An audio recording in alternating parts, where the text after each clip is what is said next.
Seungwoo, meanwhile, concentrated on stir-frying the squid rice dish.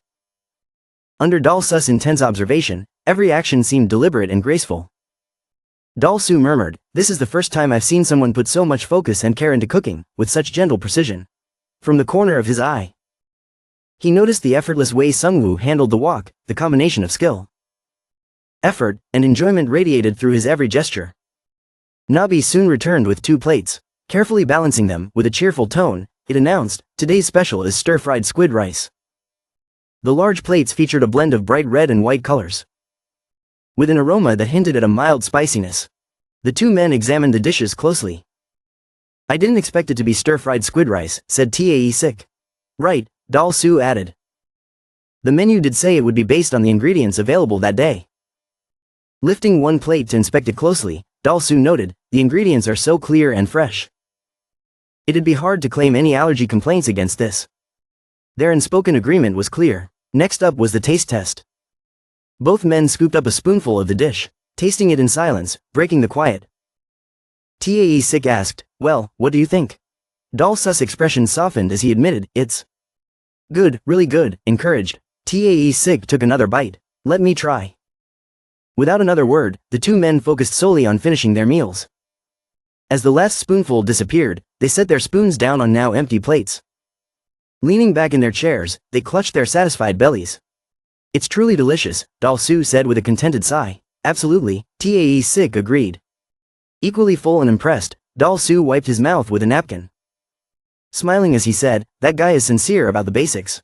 If you're Korean, you can't deny the taste of this dish." Tae-sik, equally cheerful, chimed in, "He's running a business with coffee and light meals, which is quite different from how we operate." Dal-su nodded in agreement. "It's also different from my Western-style restaurant." Feeling lighter after their meal, the 2 handed their payment to Nabi. "This place isn't bad at all," Dal-su admitted. "I think so too." Tae-sik replied with a grin. Standing by the door, Nabi waved at them, "Please come again." The 2 men waved back comfortably as they departed. Even as they walked away, their conversation lingered in the air. "Maybe we should come here more often." One suggested, "Shouldn't we bring him something next time to build goodwill?" The other replied. Inside the restaurant, Seungwoo glanced at a piece of paper in his hand. Smiling faintly, Nabi, curious, leapt up beside him. "What's that?" He handed the paper to Nabi and explained, "It's a blacklist from Kanghyuk. Their names are on it." With a proud look, Seungwoo added, "I won them over with just stir-fried squid rice. Isn't that impressive? Warriors truly are the best." Chuckling softly, he lifted his cup. "You got to value your neighbors." Through the window, the silhouettes of Dal-su and Tae-sik could be seen. Strolling away with cheerful expressions, Seungwoo muttered to himself, "From the start, I planned my operation so I wouldn't step on anyone else's toes." The sky outside remained a brilliant blue, almost as if in agreement with the harmony he sought. Coexistence is important, he mused. Even if I've retired, I can't entirely abandon the habits of a warrior. The massive outdoor arena was packed with a roaring crowd. The cheers echoed endlessly, drawing in waves of people. Seungwoo stood in the center of the arena, his face weary and his body covered in wounds. Panting heavily, he tightened his grip on the sword in his hand. "It's so heavy." The deafening cheers from the stands continued unabated, urging him on, "Kill him." The audience, brimming with excitement, chanted in unison, "Kill him, kill him." He turned his gaze upward to the wild crowd. Their fervor showed no care for his struggle, they only wanted blood. Looking back at his opponent, he saw the man clutching a wound on his abdomen. Visibly weakened, the man panted heavily, grimacing as he spoke weakly. "Just do it." Yoo Seungwoo wiped the dirt off his face and lowered his head briefly. A second later, he raised his sword high, his face filled with a sudden surge of killing intent.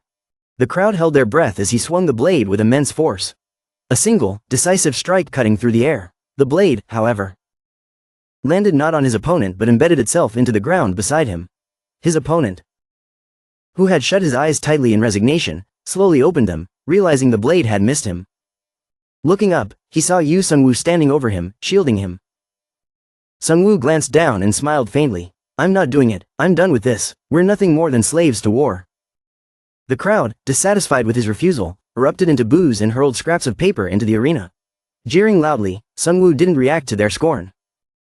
Instead, clutching his rumbling stomach, he quietly knelt and collapsed onto the ground. He tilted his head back, gazing wearily at the sky as paper littered the battlefield. "I really want some kimchi soup right now," He muttered, present time.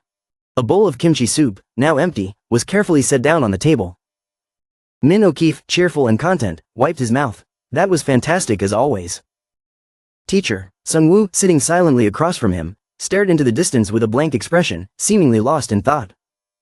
Min waved his hand in front of Seungwoo's face to snap him out of it. Teacher? Seungwoo flinched slightly and replied awkwardly, oh, it's nothing. I was just remembering something from the past. At that moment, Nabi appeared and picked up the empty bowl. The kimchi soup was delicious. Seungwoo chuckled warmly, is this your first time trying? Min, sipping the coffee Seungwoo handed him, grinned. I'm American, remember? I'm still not fully used to kimchi. Outside, the rain poured down in a steady, melancholic rhythm, yet inside the atmosphere was cozy and warm as the three of them enjoyed their time together. Min glanced around the restaurant, taking in the peaceful ambience. It's really nice and tranquil here. Finishing his drink, he stood up, ready to leave. That was great, teacher. Thank you. As he reached the door, Min suddenly remembered something. Oh, there's one thing I should mention. Turning back, he added, every weekend, officials from the city hall conduct inspections. Hearing this, Seungwoo's expression shifted into one of mild surprise. Inspections? For what? Min walked over to Nabi, smiling as he explained, they'll be checking to make sure there aren't any risks or dangers to the citizens. That's the reason for their visits. Seungwoo furrowed his brows, trying to recall something. Last time, they mentioned something about supporting regressors. But I didn't catch much else. Min laughed, patting Nabi affectionately on the head. That's because Nabi here is technically a worker now. Nabi purred happily, wagging its tail in response. As the three shared a lighthearted moment amidst the rainy evening, Yoo Seungwoo stood up, ruffling Nabi's fur playfully. Regressors are victims of gate accidents. They're treated kindly for a reason. Many of them were sent to this world under strange circumstances. So it's only right to be considerate. You're doing great. Min O'Keefe glanced at him, a bit uneasy. While Seungwoo tidied up the dishes, the inspectors today, are they also regressors? Seungwoo asked, let's hope there won't be any incidents. As the afternoon sunlight cast a warm glow over the restaurant, Nabi's tail swayed cheerfully as it swept the area outside the entrance. Suddenly, a man's voice called out from behind, hey there. Startled, Nabi leapt into the air with a yelp. Oh my gosh, why are you sneaking up on me like that? The man scratched his head sheepishly. Sorry, my job's a bit unusual. Did I scare you that much? Terribly, Nabi huffed, swatting him lightly with the broom. I'm Park Sung-yeon, he said, looking a little awkward. I'm really glad to meet an aeropose. But I'm sorry for startling you. Nabi blinked in surprise. You know about us? Of course, I always wanted to be a warrior. Sung-yeon admitted, smiling. Nabi's ears perked up, and it jumped excitedly. Really? A warrior? Nice to meet you. So, are you working now? Nabi's enthusiasm quickly faded as it glanced back at the restaurant. Its expression grew serious. When he's in his movie-watching mode, it's absolutely forbidden to disturb him. Sung-yeon, noticing the closed sign on the door, looked disappointed. Nabi, moved by his downcast expression, felt a pang of sympathy. Suddenly, an idea lit up in its mind. But if you're hungry... Nabi began, wagging its tail. I can cook for you personally, just not as part of the restaurant. Sung-yeon's face lit up as he clenched his fists in excitement. An aeropose cooking for me? What an honor. Nabi, brimming with confidence moments earlier, began to tremble at his request. Kimchi soup, you said? Yes, Sung-yeon repeated cheerfully. Kimchi soup, please. Nabi scrambled nervously, darting around. Kimchi soup, oh boy. This is a bit much for an aeropose. I can cook, but kimchi is still pretty foreign to me. Let me try. Dragging a chair to the counter, Nabi climbed onto it to work at eye level. With careful movements, it began slicing pork. The few other basics were soon prepared and placed into a large pot. Nabi meticulously added the pork pieces and started the broth. This part's easy, Nabi muttered to itself, staring at the bubbling pot. Its confidence wavered as it glanced nervously at the array of spices nearby. But I don't know how to season this. Panicking, Nabi dumped every spice into the pot at once. Wiping the sweat from its brow, it sighed in relief. There, that should do it, just need to add some vegetables. Suddenly, it froze. Oh no, onions. Scrambling frantically, Nabi grabbed an onion and triumphantly exclaimed, onions are the key. Yes, this has to be right. Or maybe green onions. After throwing the onion into the pot, Nabi slumped onto the floor, utterly exhausted. Park Sung-hyun crouched nearby, glancing at Nabi with a mix of pity and concern. Something feels off, he said hesitantly, peering into the pot. I think so too. Nabi mumbled from the floor. Defeated, Park Sung-hyun stared at the concoction. It's basically kimchi porridge at this point. Still, he looked at Nabi with a gentle smile. But it's the thought that counts. Thank you for your effort. The door creaked open. Yoo Seungwoo stepped out, puzzled by the scene before him. Huh? He observed the situation with a frown. Doesn't look like a regular customer. A friend? Nabi quickly responded. He's a guest visiting from TERRA. Park Sung-hyun stood up hastily, bowing slightly. I'm sorry for the intrusion. I'm Park Sung-hyun, a regressor. Seungwoo looked at him closely, noting his haggard appearance. He looks just as worn out as Min did. Must have had a rough time in TERRA. With a soft smile, Seungwoo stepped forward, slipping on his jacket. I get it now. You're here for kimchi soup, right? Sung-hyun began to rise, shaking his head. The restaurant's closed, so I wasn't planning to bother you. This place, it feels like something you've opened just for yourself. Like a kite drifting freely in the wind, Seungwoo reached out, taking the bowl Nabi had prepared. In that case, let me make you a proper dish. You'll eat what I cook instead of Nabi's version. Alright? Sung-hyun blinked in surprise but nodded.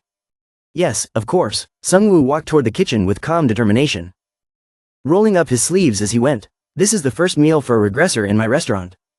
His steps were deliberate, his focus unwavering. I have to make sure it's done properly. Nothing but the best hospitality will do. Yoo Woo stepped into the kitchen and lit the gas stove. He then carefully took out a piece of pork and began slicing it. It was front leg meat, also known as shoulder meat. He swiftly and precisely sliced the meat. Carefully, he placed the meat into a hot pan of oil. Although inexpensive, this cut was not to be underestimated.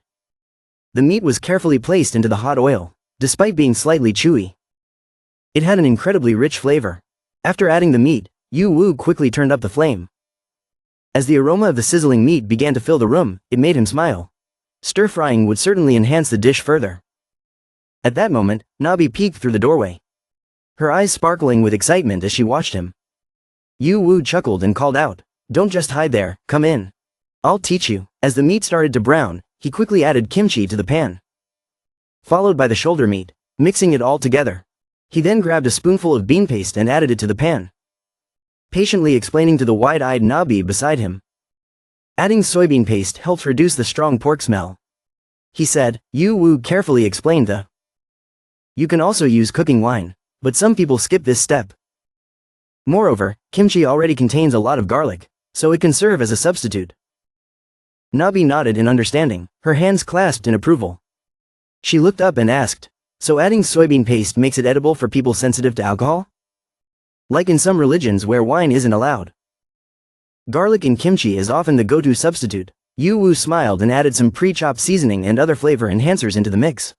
Once everything was ready, he glanced at the now diligent Nabi. That's it, it's done. Her eyes lit up as she jotted down notes, underlining and marking key steps. Excitedly, she jumped up with the recipe in her notebook. I can make kimchi stew now. I'll try it next time. The dish was quickly brought out and placed before Park Sung-hyun, who looked at the meal in bewilderment. After a moment, he shyly glanced up and asked, It seems like I'm not the only one craving this dish. You're too, aren't you? Yoo Woo wiped his hands and smiled. Strange, isn't it? Back on Earth, I didn't think much about it. But since coming to this world, I've craved it constantly. I understand. The metal spoon dipped into the glistening stew, and Park Sung-hyun took a full spoonful into his mouth. His eyes welled up with tears. Yes, this is it. From deep within his subconscious, a memory surfaced. A simple yet aromatic family meal. As he chewed, tears streamed uncontrollably down his face, his shoulders trembling. This taste, it's home. He choked out. Tears flowed freely as he whispered, I'm back. After finishing the meal, Park Sung-hyun quietly recounted, I've been on TERRA for 13 years. Nabi tidied the dishes nearby. 13 years, she murmured. Park Sung-hyun lowered his head in exhaustion. 6 years have passed here. Yoo Woo reflected on his own experience and sighed. I spent 40 years there, but only 9 years have passed here. There really are no rules to this. After calming himself, Park Sung-hyun raised his head and said, I'm a level 5 hunter. Yoo Woo looked at him and quickly recognized. A veteran, huh? Are you a silver-ranked adventurer? Exactly. Park Sung-hyun replied, standing up from his seat. He walked to the window and said, This place is different from TERRA. The system here for handling monster gates is flawless. As he spoke, his voice grew quieter, and his expression more solemn. It makes me miss TERRA even more. Yoo Woo looked at him in surprise. Wait, you mean, you didn't come back because you wanted to? Park Sung-hyun turned and smiled bitterly. While exploring an underground dungeon, I was struck by a banishment spell. Yoo Woo's eyes widened. So you didn't return voluntarily? You were expelled by a spell? He thought back to the banishment magic he'd heard of before. Spatial banishment magic forcibly ejects its target from a space. After a moment of contemplation, he said, in terms of spatial dimensions, Earthlings are likely expelled back to Earth. Yoo Woo placed his hands on his hips and smiled. Well, that's incredibly lucky. But it wasn't like that for me. Park Sung-hyun lowered his head in silence. Lost in thought, Yoo Woo observed his expression and quickly understood. So that's it, that's where your home is. Sung-hyun. Park Sung-hyun stared at the door and sighed. I have a wife and even Irapo's waiting for me there. Closing his eyes, he reminisced. 13 years, it's a number long enough to change a homeland. In his fragmented memories, he saw a woman, Beck Hang-hyuk, and a white Irapo's waving goodbye. Suddenly overcome with emotion, he slumped to the ground, sobbing. Hyuk. Nabi approached and tried to console him with a cloth, though her panic was evident. Yoo Woo, watching the scene, turned his head in slight disdain. Then, extending his hand, he asked, do you want me to send you back? Park Sung-hyun raised his head, startled. Yoo Woo patiently repeated, I'm asking, do you want me to send you back to TERRA? Is that possible? I'd want nothing more than to return. Park Sung-hyun stammered, his voice filled with disbelief. Yoo Woo smiled and snapped his fingers. All right. Then, a large, glowing vortex instantly appeared at Park Sung-hyun's feet. Park Sung-hyun stared at it in shock, utterly bewildered. What's happening? On the other side. Yoo Woo remained calm and offered a simple farewell. It was nice meeting you. As soon as the sentence ended, the glowing vortex pulled Park Sung-hyun through. And his screams echoed as he fell from a great height. The portal closed, but his cries still lingered faintly. Yoo Woo glanced at the now quiet portal and brushed off his hands. I really hate seeing people cry. He muttered, but hey, it worked out. If someone shifts between dimensions automatically, then the goddess. He turned away mid-thought. He wanted to go back. So I sent him. If the goddess shows up, I'll deal with her. Their problems aren't my concern. He walked off but paused to call back. Anyway, good work, Nabi. Now shut the door. Alright, got it? Nabi replied, closing the door. She brought over a pot of kimchi porridge and suggested. This failure of mine, I'll give it to the slime pudding in the basement. Yoo Woo stepped forward, took the pot, and smiled. No way, I'll eat this, master. No, don't. Nabi protested, horrified. Yoo Woo chuckled. It's fine. Deep in his memories, he recalled the days he spent imprisoned. He saw himself slumped in exhaustion in the depths of a prison cell. A pair of dark hands lightly tapped on the bars. And a voice called out. A man smiled at him. Did you know today marks your 200th day in the arena? Yoo Woo scowled and raised his head. John, why would I care about that? John smiled helplessly and said nothing, instead pushing a pot and spoon through the bars. A gift. Kimchi stew, right? Yoo Woo smiled faintly. Where did you get this? John rested his hands on his hips and laughed heartily. In this world, people treat kimchi as a necessity. I bought it with a coin. When I told them I wanted to make stew with it, this is what they gave me. Yoo Woo burst out laughing in response. Kimchi, a necessity? No way, it's a masterpiece. He eagerly opened the pot in front of him, his anticipation high. But his smile faltered as he stared inside. John, this isn't kimchi stew. What is it, then?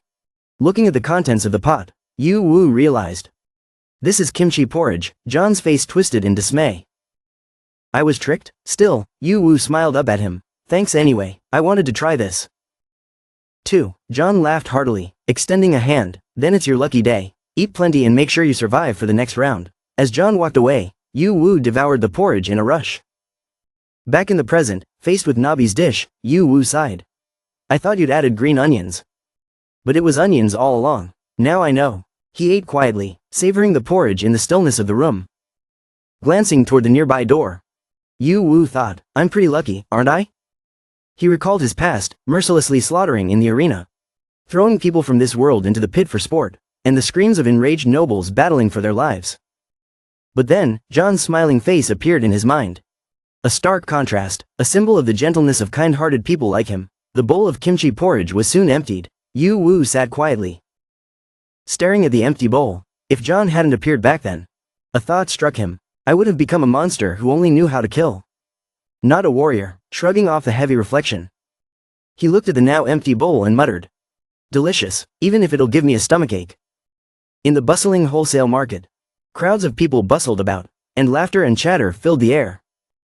The market offered everything imaginable, attracting visitors of all ages who eagerly browsed and picked through the goods. Yoo Seungwoo walked leisurely, eating while Rupo's Nabi trotted alongside him, looking around. He commented, "This place hasn't changed much, though a few spots look like they've been rebuilt." He turned to Nabi with a smile. "Do you want to eat anything else?" With excitement, Nabi replied, "Let's finish this hot dog first. Then we can think about it." Suddenly, something caught Yoo Seungwoo's eye. A neatly arranged display of spice boxes on a shelf, an essential feature of traditional markets. Nearby, stacks of food containers were piled in a cozy corner, evoking the charm of being surrounded by so many foods for sale. He remarked, "Shopping at markets is much more fun than supermarkets. So, what do you want to buy?" Nabi darted ahead enthusiastically. "Let's go treasure hunting, at a vendor's stall."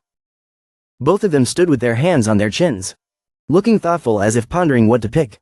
After a while, Yoo Seungwoo turned away, shrugging, "Nothing here really catches my eye." But Nabi suddenly froze, sensing something, and turned to look. Without a word, she darted off, leaving Yoo Seungwoo standing there, bewildered. Nabi pointed to a massive object in front of her. "What about this?" Yoo Seungwoo ran over, touching the enormous item. "A clam? This is the biggest one I've ever seen." But then he hesitated. Realization dawning. "Wait a second. It looks familiar." His eyes widened as he shouted, "No way. Is this a Harajigas?" Harajigas clams were known to be used by the Gyeontae's people for entertainment. Curious, Yoo Seungwoo turned to the shopkeeper. "Excuse me, can you tell me about this clam?" The shopkeeper waved her hand dismissively. "I'm not sure, my husband picked it up somewhere and brought it home." Shocked, Yoo Seungwoo asked. "Picked it up? This thing must weigh over 200 kilograms. The shopkeeper burst into laughter. "My husband's considered a strongman among hunters. You know," running his hand over the clam's shell. Yoo Seungwoo felt its timeless majesty. "It's definitely a Harajigas," he murmured, smiling. He made his decision. "I'll buy this clam." The shopkeeper placed her hand on the clam and said seriously, "Young man, no matter what you do, you won't be able to open this. It's purely for decoration." Unfazed, Yoo Seungwoo gestured toward a pile of mackerel beside the clam. "No problem. I'll take 10 mackerel and this clam." Surprised, the shopkeeper asked, 10? That's quite a lot." Scratching his head awkwardly, he replied, "I run a small restaurant, so I'll need them." The shopkeeper's expression turned incredulous as she pointed a finger at him. "Are you crazy? Only 10? That's not nearly enough for a restaurant." She enthusiastically started selecting more fish for him. "Take these as well, and these." Nabi clapped in delight as the shopkeeper piled up their haul. Finally, with the massive Harajigas clams slung over his shoulder, Yoo Seungwoo said his goodbyes. "Thanks, I'll come again next time." The shopkeeper laughed, "You look even stronger than my husband." Back home, the two stood frozen, staring at the enormous clam, unsure of what to do. Yoo Seungwoo rubbed his chin thoughtfully. "It's definitely an impressive ingredient. But how should we handle it?" He slapped the clam's shell and suggested. "First, let's try opening it, shall we?"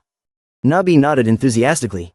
"Great idea." Grabbing the clam with both hands, Yoo Seungwoo tried to pry it open. The residue from the sea made it difficult to budge, but still. He pressed on, furrowing his brows and using all his strength. Suddenly, the clam's mouth sprang open wide. Both of them stood there, jaws dropped and eyes wide in astonishment. "Oh my gosh!" they exclaimed in unison. The shimmering, glowing pearl inside the clam's shell caught his attention.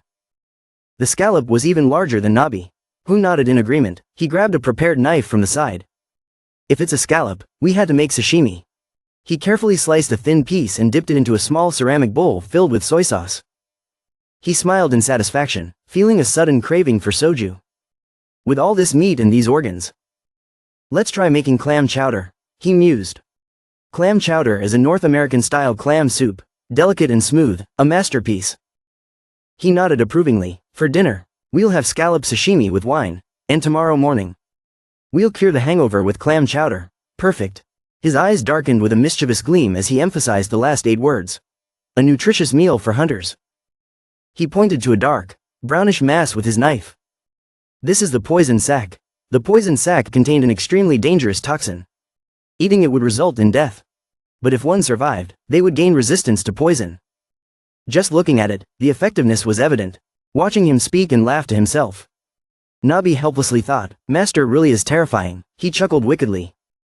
So those pathetic guys can eat it every day. I'll prepare it in a way that it can be preserved. Superstar Hang Hyuk shivered involuntarily. The killing intent was palpable. He readied his elbow, a determined glint in his eye. Let's get started. Shall we? Suddenly, the door creaked open. Min entered from outside. Good morning, Master. The two greeted him with a smile. Good morning. As Yoo Seungwoo pulled up a chair, he remarked, It's early, and you're already working. Seems interesting, Min happily replied, just preparing this clam. Min then asked, Is this the clam that was found in the river? Is it edible? Yoo Seungwoo paused, turning to look at Min. He stood up quickly and asked, A river? Parajigas can be found in a river? Min casually answered, Of course. Yoo Seungwoo set the knife down. His interest piqued. That's interesting, tell me more. Min began to explain, About 2 days ago, we received a report from the locals about a loud noise coming from the drainage pipes. The hunters were called to the site. They discovered a very small tear in the fabric of space. Yoo Seungwoo began to sense the gravity of the situation. If that's the case, he fell silent, deep in thought. If this continued, there was a possibility that a portal could open in that area soon. His face grew serious as he pondered the implications of this discovery. Nabi carefully carried the plate out at this moment. She cheerfully placed it on the table and reminded everyone, Here's the scallop salad. Yoo Woo glanced at Min O'Keefe, who was holding her chopsticks, and asked. Before the gate opened, there was another crack, like an ominous sign. Near the drainage pipe, wasn't there? That's right, she replied, tapping her chopsticks on the table and looking up. Because the situation might change at any moment, a special response team has already been dispatched there. He let out a relieved sigh. No wonder I haven't seen Beck Hang Hyuk around lately. Min O'Keefe picked up some salad with her chopsticks and looked surprised.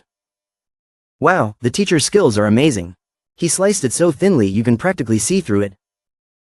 He turned around with a cheerful grin. That's how it gets that perfect texture. Do you want vinegar or soy sauce with wasabi? I'll have soy sauce without wasabi, she replied. He quickly grabbed the bottle of soy sauce. Yoo Woo's expression grew darker as he looked at the cracks. He recalled how Park Sun-yeon had mentioned before that some people had defied the principles of time and space and returned to Earth in inexplicable ways. And then there was Nabi's discovery of scallops in the harajigas found in the river. Deep in Yoo Woo's memory was the image of a large figure. The race that typically consumed these scallops was the Galantes. A proud and extremely violent species with strength surpassing level 90. The cracks were certainly related to them. His hands froze while holding the bottle of soy sauce. This was too strange to be dismissed as mere coincidence. Suspicious thoughts clouded his mind. What if this isn't just a coincidence? His entire body froze with unease, a sense of guilt creeping over him. An underground sewer pipe, Beck Hang Hyuk frowned in annoyance. This is unbearable. The manager beside him, also looking displeased, snapped, then just quit already. Is it really impossible to change this situation? The manager glared at him and added. If you can't even write your resignation letter because you're lying in a sleeping bag whining like a bug, I can write it for you anytime. Got it? She turned to him with a harsh look. I've tried for a whole month to respect you. But this is just too much. Beck Hang Hyuk choked up, crying in frustration. This is too much. Why did I give up my day off to sit in a sewer like this? This doesn't feel like First Order at all. The manager sighed in exasperation. Then what do you think First Order should be doing? He perked up immediately at her words, his eyes lighting up, with a cheerful snap of his fingers. Beck Hang Hyuk declared. Something grand, of course. Fighting monsters while live streaming. She turned away, distancing herself. You might as well quit this job and join a game show instead. His enthusiasm instantly deflated, and he stood there awkwardly. Defeated, he muttered, Fine. Forget it, I won't talk to you anymore. Like a sulking child, he trudged away, mumbling, Whatever, I'm done. The manager turned back, her expression serious. In front of her was a gate with a blue crack running through it. Her eyes reflected her weariness. Beck Hang Hyuk wasn't entirely wrong. How much longer do we have to stay here waiting? She glanced at him as he pouted. Still, as members of the military, this is part of the job, guard duty. Even here, leaning down, she reminded him, Hey, go upstairs and call the next team down for their shift. Suddenly, a tremor shook the ground, startling her. The manager spun around, alarmed. The crack behind them had widened significantly. A critical situation was unfolding. Armed military forces quickly arrived on the scene. Beck Hang Hyuk crawled out of his sleeping bag, scowling as he grabbed his weapon. Damn it, she turned to assess the situation, focusing on the gate's level. The monitor flashed red, then shattered amid the continuous vibrations. She froze, momentarily stunned, the monitor's broken. The manager collapsed to her knees, overwhelmed, S-Rank. Or worse, clutching her face. She trembled uncontrollably, stammering, I can't determine anything. As the gate expanded wider and wider before them, a sense of helplessness loomed. Are we, this city, just going to disappear without a trace? The soldiers stared anxiously at the growing threat. A gloved hand gently rested on her knee, offering reassurance. Beck Hang-hyuk strode forward confidently, exuding a commanding aura, before it grows any larger. Someone has to go inside, he repeated cheerfully. Emergency guidelines for crack incidents, G3 protocol. Both of their eyes lit up as they shouted in unison. Deploy the rift stabilizer to stop its expansion and hold on until reinforcements arrive. Beck Hang-hyuk's eyes sparkled with enthusiasm. Now we need to temporarily stop it. The manager stood up, blocking him and reminding him. The entire attack squad would be more effective. He waved her off dismissively. Min isn't here. Without Min, everyone would just get in my way. Placing both hands firmly on her shoulders, he looked at her, leaving her bewildered. His tone was firm. I'll take the stabilizer and go in to adjust the rift. But his serious face was reflected in her wide, confused eyes. Listen carefully, Beck Hang-hyuk impatiently continued.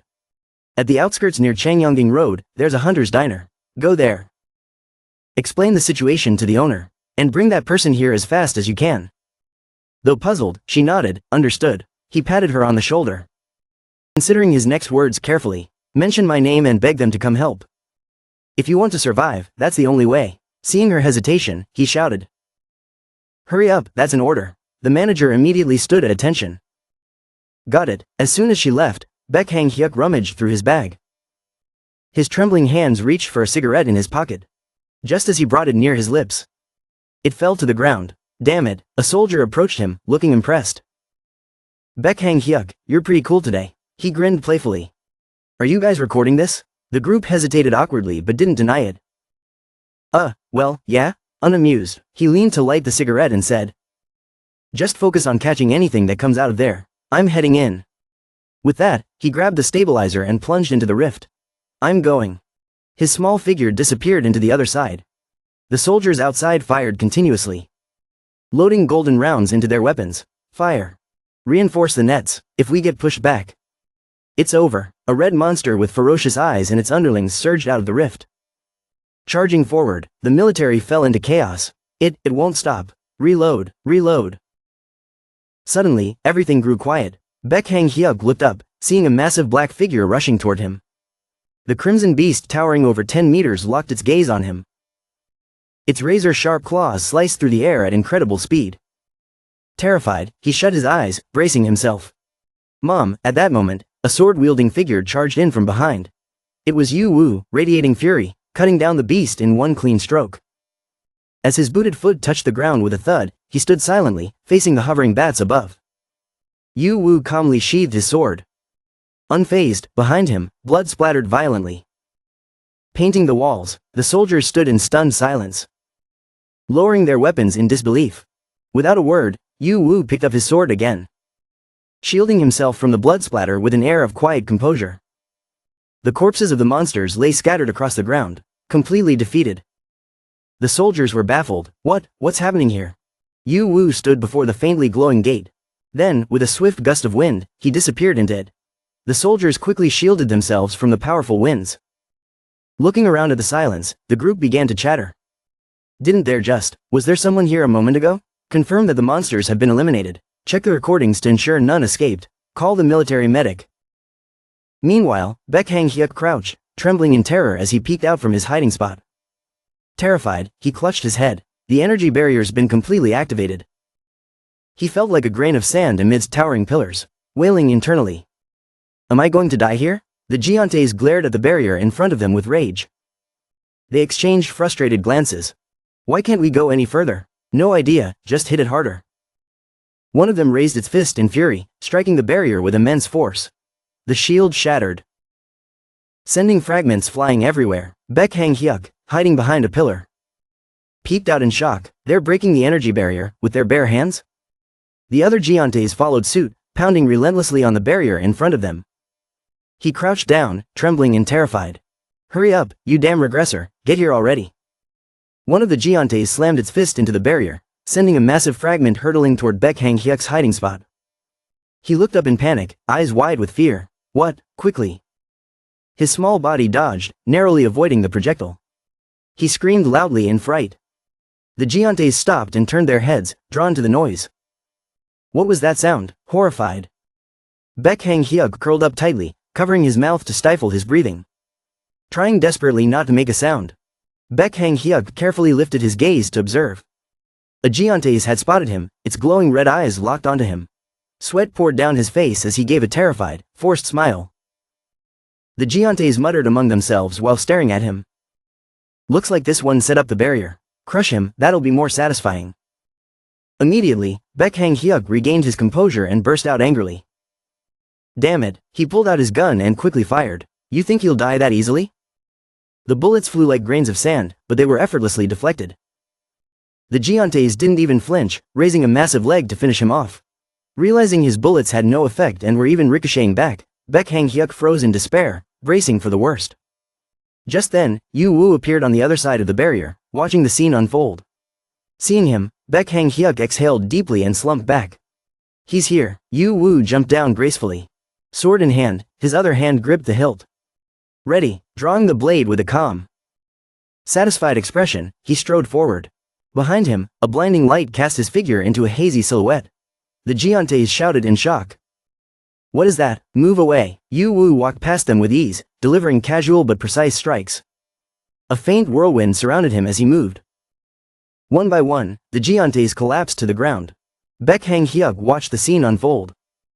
His small eyes wide with awe. He's not even a monster. Recalling the time he had foolishly punched Yoo Woo, he shuddered. I actually hit that guy?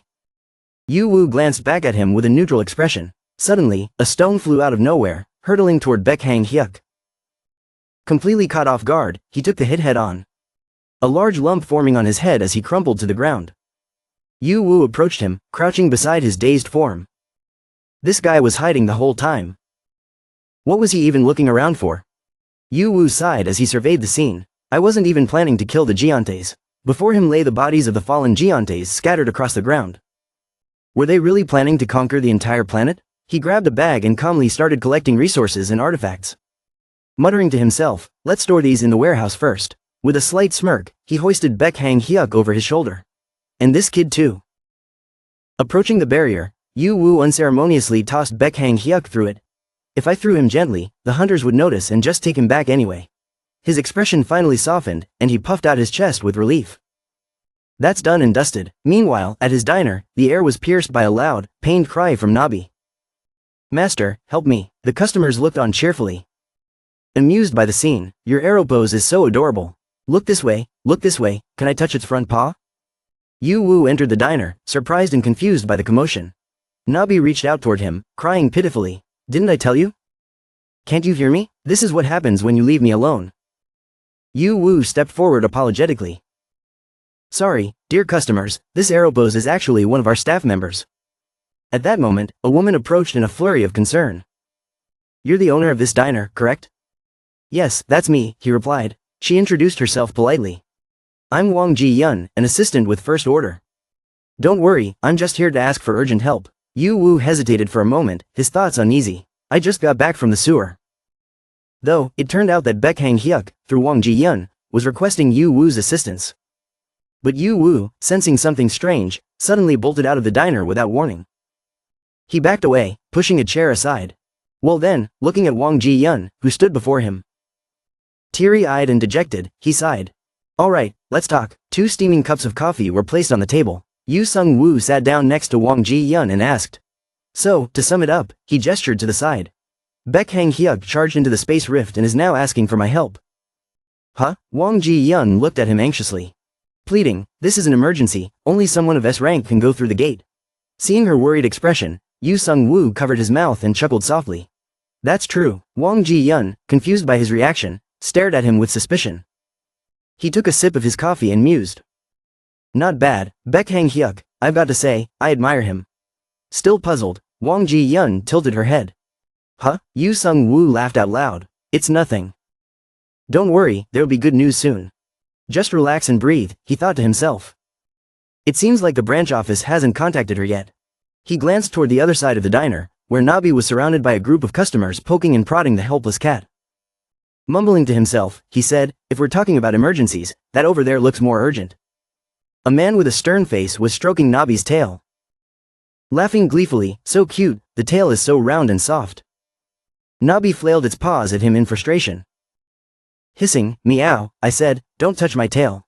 Irritated by the scene, Yoo Seungwoo frowned. Do they think this is a cat cafe? They're not even ordering food. What kind of customers are these? He walked over and pushed the group out of the diner. "Get out." The group protested, annoyed. "What's with this guy? How rude." Ignoring their complaints, he slammed the door shut and sighed deeply. Turning back to Wang Ji-yun, he asked, "So, you're a hunter?" She nodded seriously. "Yes, although I work in an office, I'm an awakened individual." He smirked mischievously. "A hunter, huh? That's great." Noticing his expression, Wang Ji-yun felt a bit uneasy. "What do you mean by that?" She glanced at him as he petted Nabi gently. "Take a rest," he said to the cat, then addressed her curiosity. "At a diner, you should eat something, right?" She waved her hand, declining. "No, I can't sit down to eat given the current situation." He tied on an apron with a chuckle. "But I've already said everything I needed to, haven't I?" Placing a hand on his chest. Yoo Seungwoo felt a pang of frustration. Why haven't we had more hunters as customers lately? Despite offering meals with energy-boosting effects, it didn't seem to draw much interest. Looking at a delicious plate of steak, he muttered, "The problem must be the flavor. It's not good enough to make a noticeable impact." Pondering, he thought, "Still, the recovery dishes we serve have some potential. They're perfect for attracting modern hunters." Exhausted and overworked, his face lit up with determination. "First, we need a bait product." He slammed the table, startling Wang Ji-hun. She flinched as he turned to her with a smile. "You've been feeling cold symptoms lately, haven't you? Sometimes a chill runs down your spine, right?" Surprised, Wang Ji-hun stammered, "How did you know? I've been pulling all-nighters and sleeping in sewers recently." So, Yoo Seungwoo examined her like a curious animal in a zoo. "It seems like you've caught a chill. Overthinking and overworking have made your neck and shoulders cold as well." Suspicion filled Wang Ji-hun's mind. "Can I ask, is this a diner? Or is it a pharmacy?" Heading into the kitchen, Yoo Seungwoo didn't forget to call back to her. "I have a menu item for treating chills." "Just wait a moment," watching him with skepticism. She mumbled, "Selling medicine now, huh?" In the kitchen, he tapped on the shell of a giant clam. "These are the ingredients I harvested earlier from those giant monsters." Outside the kitchen, Wang Ji-hun nervously bit her nails. Why does he seem so unbothered after listening to me? If Beck Hang-hyuk asked for his help, he must be incredibly strong. She glanced at her phone. Still no contact from the branch office, which likely meant the spatial gate had already been handled by someone. Her gaze turned serious as she looked toward the kitchen. Seeing Yoo Seungwoo busying himself with the giant clam, she thought, it must be him. Scratching her head nervously, she recalled the guidelines she had been given. Basic rules for dealing with regressors. Rule 1. Be as cautious as if you were handling a bomb. Treat them with the respect you'd show another human being. Yoo Seungwoo turned toward her with a cheerful smile. "So, have you made up your mind now?" She nodded awkwardly, forcing a smile, but internally she was screaming. Eating and drinking must be part of the guidelines too, right? Yoo Seungwoo began his cooking. He poured garlic into a pan. Next, he added olive oil. Stirring it thoroughly, he then picked up a bowl of clam meat. "It smells amazing." Wang Ji-yun murmured, "Are you cooking clam meat?" He smiled and explained, "Yes. This is clam meat soup, Harajuku's meat soup." She tilted her head, curious. "But why is the clam meat so big?" He chuckled, "It's called Harajuku's. Have you seen one before?" She blinked in surprise. "I'm a city girl, I don't know much about seafood." Her eyes drifted toward the massive clam shell in the kitchen. A cold sweat broke out on her forehead. "Wait, isn't that a clam monster?" Slamming the table, she panicked. "This crazy guy is feeding me monster meat?" Noticing her reaction, he frowned in confusion. "Is something wrong?" Terrified, she quickly replied, "No, nothing. I'm just not hungry anymore." Holding her head in despair, she thought, dealing with a regressor is like handling a bomb. If I refuse, her mind conjured a catastrophic image. The city exploding into ruins. Shaking her head, she waved her hands frantically. No, it's fine. Cooking clam soup. Step 1, sauté garlic, potatoes, and bacon. Step 2, add flour, then stir in potatoes and clam meat. Pour in milk and broth. The milk, harvested from minotaurs, is lower in sugar but richer in vitamins and fats than ordinary milk. Step 3. After adding the milk, mix in a layer of magical essence, followed by various magical enhancements. Stir continuously to prevent burning. After finishing the cooking, Yoo Seungwoo tasted his creation. He smiled. All right. A steaming bowl of soup was brought out, filled with clam meat, warm broth, and restorative energy. He smiled at Wang Ji-yun. Take your time and enjoy. Still overwhelmed, she muttered. You finished so quickly. He crossed his arms and smiled. It only seems like that because it's made from a giant clam. It's actually just clam meat and milk porridge. Yoo Seungwoo offered. Should I sprinkle some cilantro on top?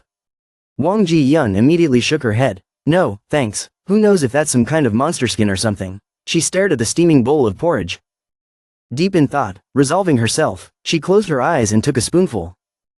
Her cautious reaction made Yoo Seungwoo raise an eyebrow in curiosity. As she swallowed the first spoonful, she marveled, so warm.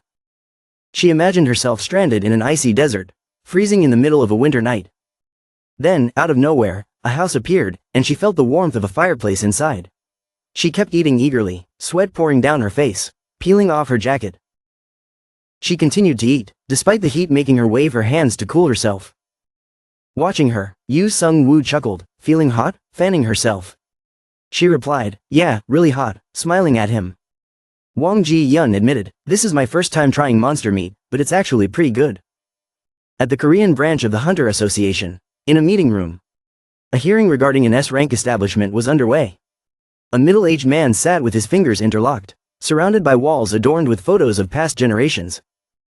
A secretary took notes on the proceedings while a young man stood upright. Looking directly at the middle-aged man, Beck Hang-hyuk spoke up with a displeased expression. I understand what you're trying to say, and I was about to say the same thing. The middle-aged man, Lee Young-hun, the branch chief of the Korean Hunter Association, looked at him, then, about this mysterious individual with an unclear background. Beck Hang-hyuk interrupted, branch chief. It's not a mysterious individual with an unclear background. He's the owner of a hunter restaurant. Lee Young-hun pressed on. And this restaurant owner, within just 5 minutes, managed to eliminate dozens of monsters presumed to be S-rank? Beck Hang-hyuk cut him off again. Branch chief. Allow me to clarify, it's not just presumed to be S-rank but confirmed as S-rank or higher. Internally, he screamed, that detector exploded, didn't it? How many times do I have to explain this? Lee Young-hun, his shiny bald head gleaming with irritation, scowled. This kid, are you mocking me? Adjusting his tie and sighing deeply, he continued, let me ask again. Regressor number 21, the owner of the Hero's Diner, eliminated dozens of S-rank monsters. Is that true? Beck Hang-hyuk casually covered his mouth as he let out a long yawn. I already said I saw it with my own eyes, but if you're still doubtful, you can just credit me with capturing them instead. Lee Young-hun rubbed his temples in frustration. Do you realize this isn't normal? Beck Hang-hyuk shrugged. No, I don't. The branch chief slammed the table in anger. All individuals with immeasurable power are supposed to be in the city center. Yet this happens here. Does that sound normal to you? Turning his face away, Beck Hang-hyuk feigned ignorance. Then, facing Lee Young-hun with a sly grin, he said, but, branch chief, think about it. Isn't it possible there are still people with immeasurable power who haven't been discovered yet? He continued, when they first arrived on Earth, didn't they register as regressors? The branch chief hesitated. Yes, that's right, and if some people don't want to register with the association as regressors, isn't it normal that we wouldn't encounter them? Lee Young-hun nodded, his suspicion growing. That does make sense. Beck Hang-hyuk smirked smugly. Exactly, so what's the problem if someone with that kind of power runs a restaurant? As long as they don't do anything wrong, it's fine, right? He slammed the table and flashed a cunning smile. So this regressor is just that kind of person, end of story. Lee Young-hun raised an eyebrow. End of story? Rubbing his chin, Beck Hang-hyuk replied, no one needs to feel awkward about this. A decent person would never even consider hiding anything. Leaning on the table, Beck Hang-hyuk swayed back and forth casually. People like that aren't enemies of the country. Don't overthink it. Lee Young-hun frowned in frustration. Not everything in this world can be divided into enemies and allies. He continued, let's assume we encounter a problem. I can't fully trust people like that just because they appear kind-hearted. This concerns the safety and lives of our citizens. Beck Hang-hyuk smirked. Who's saying otherwise? Anyway, Those who are of higher rank than you, or at least on the same level, will make their own judgments. He waved his hand dismissively and turned to the secretary. Either way, this is a conclusion reached by the current key personnel. Since it's an important matter, underline it, please. Ms. Secretary, Lee Young-hun wiped the sweat from his forehead. His frustration mounting. This damn brat. Don't think I'll let this go just because of your smooth talk. He grew more anxious, imagining the nation's destruction. Like those other countries, they got involved with the wrong regressor. We shouldn't provoke him, but if we don't handle this carefully, I can't let him blow this country to bits. Time passed before Lee Young-hun finally spoke. There's no other choice. I'll report this matter to the higher-ups. Beck Hang-hyuk lazily picked at his ear. Sure, go ahead and report it. Can I leave now? I've got something urgent to take care of. Lee Young-hun nodded. Something urgent? Go on. Then, you should be investigating, patrolling, and looking out for the citizens. Beck Hang-hyuk blew on his finger after cleaning his ear and glanced at him as if he were an idiot. Branch Chief, you're not very sharp, are you? I need to go buy land. What? Lee Young-hun asked, confused. Beck Hang-hyuk leaned in and whispered in his ear. The strongest regressor in history is running that restaurant, right? If we live near him, even if Earth is destroyed, we'd still survive. Don't you think the land prices around there are going to skyrocket soon? Lee Young-hun's face went blank as he forced a smile and began gathering his documents. Right, why didn't I think of that? Then, smacking Beck Hang-hyuk on the head with the stack of papers. He snapped, you really think I'd say that? The citizens are in danger. And you're talking about land? Clutching the lump on his head. Beck Hang-hyuk grumbled, we need to keep the citizens safe. But I have to secure my wallet first. Lee Young-hun roared in exasperation. Shut your mouth, you're driving me insane. Outside the restaurant, a group of soldiers was chatting. He saved Hunter Beck Hang-hyuk. Doesn't that sound a bit odd? One of them turned to Min Ok-heef and asked, Captain, is this really a restaurant run by a regressor? It looks so ordinary. Min Ok-heef replied seriously. I've warned you several times already. Don't do anything disrespectful here. The soldier who asked seemed annoyed. Hey, we're just regular folks, why would we ever do something rude? The others quickly chimed in. That's right, of course. Min Ok-heef opened the door and invited everyone inside. Yoo Seungwoo stood behind the counter, smiling warmly at them. Welcome, please come in. Two of them exchanged glances. I brought them here, sir. One said, well done. Yoo Seungwoo replied. Min Ok-heef cleared his throat awkwardly. Thanks to you, I feel much better, thank you. Yoo Seungwoo laughed heartily. Oh, thank you, no need to be so formal. Everyone seated themselves at the tables, and Min Ok-heef spoke up again. We can't do much to help you, sir. So at the very least, we thought we'd help boost your restaurant's sales. The others exchanged skeptical looks, whispering among themselves. I thought he'd look really unusual. Why does he seem so warm and approachable? Yeah, I thought he'd be cold and intimidating. Like an assassin or something. But looking closer, he's just a regular restaurant owner. Well, maybe not just a regular owner. He's kind of handsome. Kind of, no, he's definitely handsome. All eyes turned toward Yoo Seungwoo, who was fully focused on cooking. Suddenly, someone exclaimed in surprise. Wait, is that an air pose over there? Excitement lit up the room as they spotted Nabi, by then. Yoo Seungwoo had finished cooking and was drying his freshly washed hands. Nabi was busily serving dishes to the tables. The steaming dishes were set down. And everyone eagerly dug in, smiling. They said, thank you, we'll enjoy the meal. The moment they took their first bite, everyone froze in shock. One soldier's eyes lit up. Delicious, it's so good. Another was moved to tears, shoveling spoonful after spoonful into his mouth. Someone turned to Min Ok-heef, his voice trembling. Captain, if we eat food this good every day, we could wipe out all the monsters out there. Seeing their exaggerated enthusiasm, Min Ok-heef looked skeptical. Really? The soldier wiped his tears, overwhelmed. This isn't just food, it's a masterpiece, there's no other word for it. Min Ok-heef sighed, his expression unreadable as he observed the others' reactions. After some time, everyone had finished their meals. Watching them, Yoo Seungwoo smiled to himself. Thinking, great, 5 new advertising agents acquired. He imagined the soldiers returning to their base and spreading the word about his restaurant. Soon, droves of people would come flocking in. Drawn by the buzz, a mischievous grin spread across his face. But first, I need to slowly get rid of their hesitation about eating monster ingredients. He smirked darkly to himself. If they ever realize what they're eating. I'll just make sure their bodies can't resist craving food like this. Suddenly, a loud scream erupted from outside the restaurant. In the heart of the city, under the blazing sun, Yoo Seungwoo strolled through the bustling streets. He tilted his head back to look at the sky. It was cold just a while ago. Why is it so hot now? He noticed the curious stares from passers-by. I know, I'm feeling hot too. Glancing at his phone, he muttered, so this is why people check the weather forecast. He turned toward a nearby shop. An old-fashioned ice cream parlor. Peering into the display case, he picked out an ice cream bar and unwrapped it. Taking a bite, he mused. 40 years ago, no, wait. 9 years ago, the seasons were still so distinct. Now the weather changes drastically in less than a month. Looking at the ice cream in his hand, he noted. Pretty solid. Scanning his surroundings, he thought, the shop's closed, what should I do today? In front of a movie theater, he stroked his chin in excitement. Let's watch a movie. He looked at the ticket in his hand. He questioned himself further, would it be better to take one big hit or 10 smaller hits? After careful analysis, he concluded, of course, taking 10 smaller hits is better. If hit once with a defense of 3, the damage is 97. If divided into 10 hits, each would deal 7 damage, totaling 70. Finally, the man made his decision. I can't finish it in one go. I need to chew carefully and maximize the time limit. With this thought, he put another piece of the dish into his mouth. As he ate, he trembled and let out faint groans. Yoo Seungwoo watched with a cheerful smile and thought to himself, exactly, that's the correct answer, this guy's got it, encouraging the man with a clenched fist.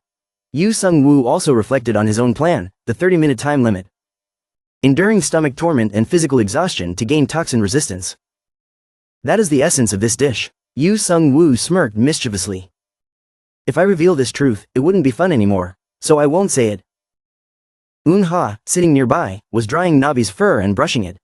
Observing the current situation, she remarked, Brother Taiji has grown up. He likes eating food that doesn't taste good.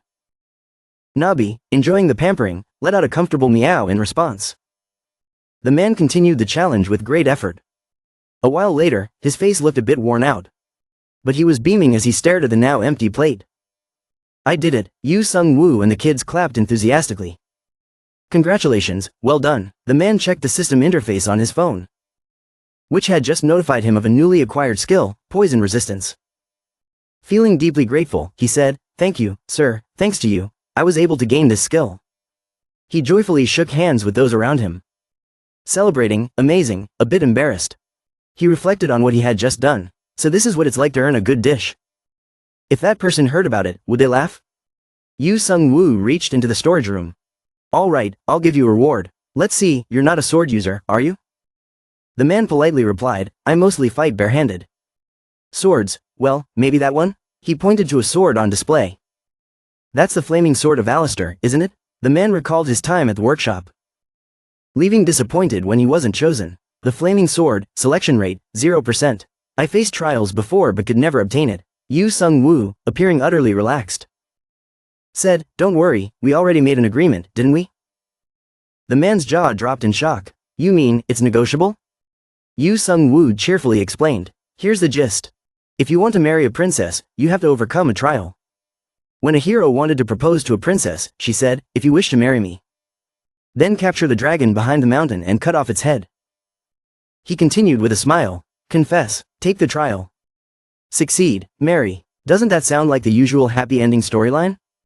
The man pointed at himself. So the equipment is the princess. And I'm the hero? Yoo Seungwoo responded. You catch on quickly, gesturing toward the now empty plate. He added, eating the food I cook? That counts as a trial too. Doesn't it? The man waved his hands in fear. This challenge is too terrifying. I don't want to compete anymore. Yoo Seungwoo pointed at the signboard. Don't forget. Today is just the first challenge. I promise to give these items to whoever finishes all the dishes. The man hesitantly asked, really? In that case, does it include that item? I once dueled for it but was rejected. Yoo Seungwoo pulled out a leather belt with a golden buckle.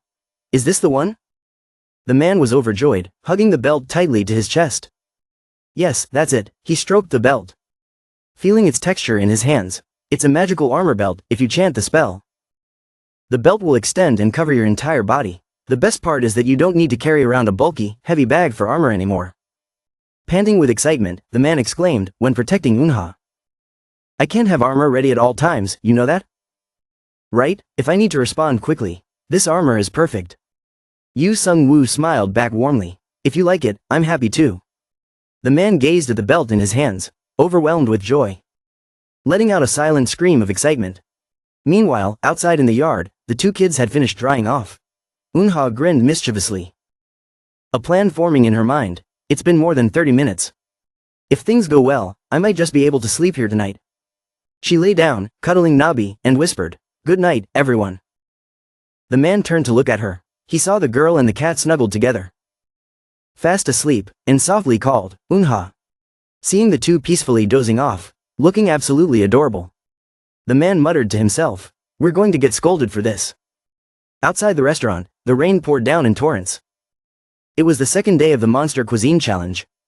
Yoo Seungwoo scratched his head, his face a mix of resignation and disbelief as he surveyed the scene inside the restaurant. A group of people in fur-lined coats was enthusiastically hyping each other up. Is everyone ready? Prepare for the restaurant showdown. Let's go. Come on, let's do this. A man with green hair pulled out a packet of super spicy chili sauce from his coat. The Monster Cuisine Challenge, 15 participants. Yoo Seungwoo looked at them all with a blank expression. So, you all dressed up warmly and came here, huh? The green-haired man smirked triumphantly. This time, we're going to win. If we use tricks, will we get disqualified? Yoo Seungwoo answered calmly. It doesn't matter, unless it's a performance-enhancing drug. That's a different story. The man grinned smugly, pointing to the bottle of chili sauce. This isn't a performance enhancer. He signaled to his team. Everyone, use it, let's numb our taste buds. The participants each pulled out bottles of chili sauce and sprayed it straight into their mouths. The restaurant echoed with shouts and yells. Ah, it's so spicy. Yoo Seungwoo was somewhat speechless at the scene. Chili sauce, huh? Not a drug, so it doesn't break the rules. With their spirits high, the participants sat down at the tables, ready to begin. Let's fight, we can do it. Yoo Seungwoo served the dishes to everyone, glancing away with a complicated expression as he saw their fiery determination. I know they want to get stronger, but this is a bit much. As they began eating, tears streamed down their faces. The sound of bickering among the men soon broke out. Move aside, Lee Sang-yoon. Gulp. Don't block me, get out of the way. The women also started complaining. It's freezing, so cold it cuts to the bone. Are these heat packs fake or what? Another girl chimed in. That's because this cold has magical properties. Meanwhile, Yoo Seungwoo licked his lips while counting the checks in his hand. Business isn't bad at all. The restaurant door opened, revealing a cute little girl in a frog-patterned raincoat. Hello, uncle. Yoo Seungwoo, busy tending to the participants, turned to smile at her. Eunha, you're here? Nabi, upon seeing her, lit up with joy, his eyes sparkling. Yoo Seungwoo gave a gentle smile. I'm cleaning up right now, so make yourself at home. Okay? Nabi ran over to greet the girl with a cheerful meow. Eunha raised both hands to greet him back. In a nearby shop, two men were chatting. You've heard about it, haven't you, mister? Oh, of course, Mr. Park. You mean Mr. Yoo's restaurant, right? They both looked toward the packed restaurant, their faces twisting into sly grins. Each customer pays an average of 100 million won? The tall, skinny man chimed in. That's just cruel, the short, chubby man added. Exactly, it's unimaginable. OT6 continued. I can't believe hunters have to pay 100 million won just to eat those awful dishes. Does that even make sense? Park Dal-soo nodded and replied.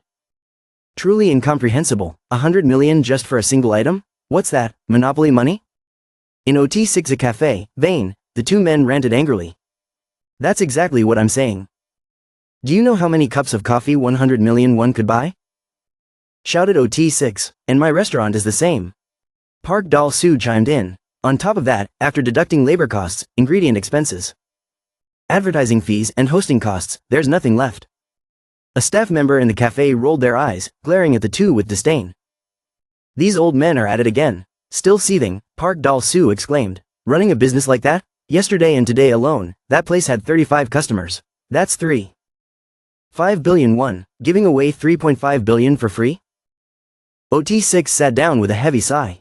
It's ridiculous, all of it goes straight into his pockets.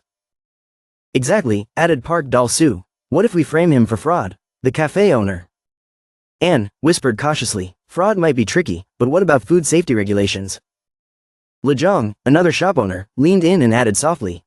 Oh, food safety regulations? The two men began scheming, ignoring everyone around them. I know a good lawyer. We need to plan this carefully, said OT6. I have a cousin who works in food safety. I'll see if he can do an urgent inspection, said Park Dal-soo. Meanwhile, a waiter brought a customer their coffee. Here's your iced Americano, sir. Park Dal-soo made a throat-slitting gesture. We'll ruin him, I swear it. OT6 mimicked eating something and added, and we'll make a dish so inedible it's unbearable. You're free for the cooking part. Right? The two schemers nodded in agreement. Spread the word, hang up a reward for some extravagant item. Set the participation fee at 100 million in the name of charity. One said. In unison, they declared, and then we'll become millionaires. The two schemers began dreaming of their future. Isn't this like running a completely legal casino? Just sit back and collect money. Those stupid hunters will fall for it, said one. Just then, a mysterious customer approached them. The customer placed his hands on their heads and firmly addressed them.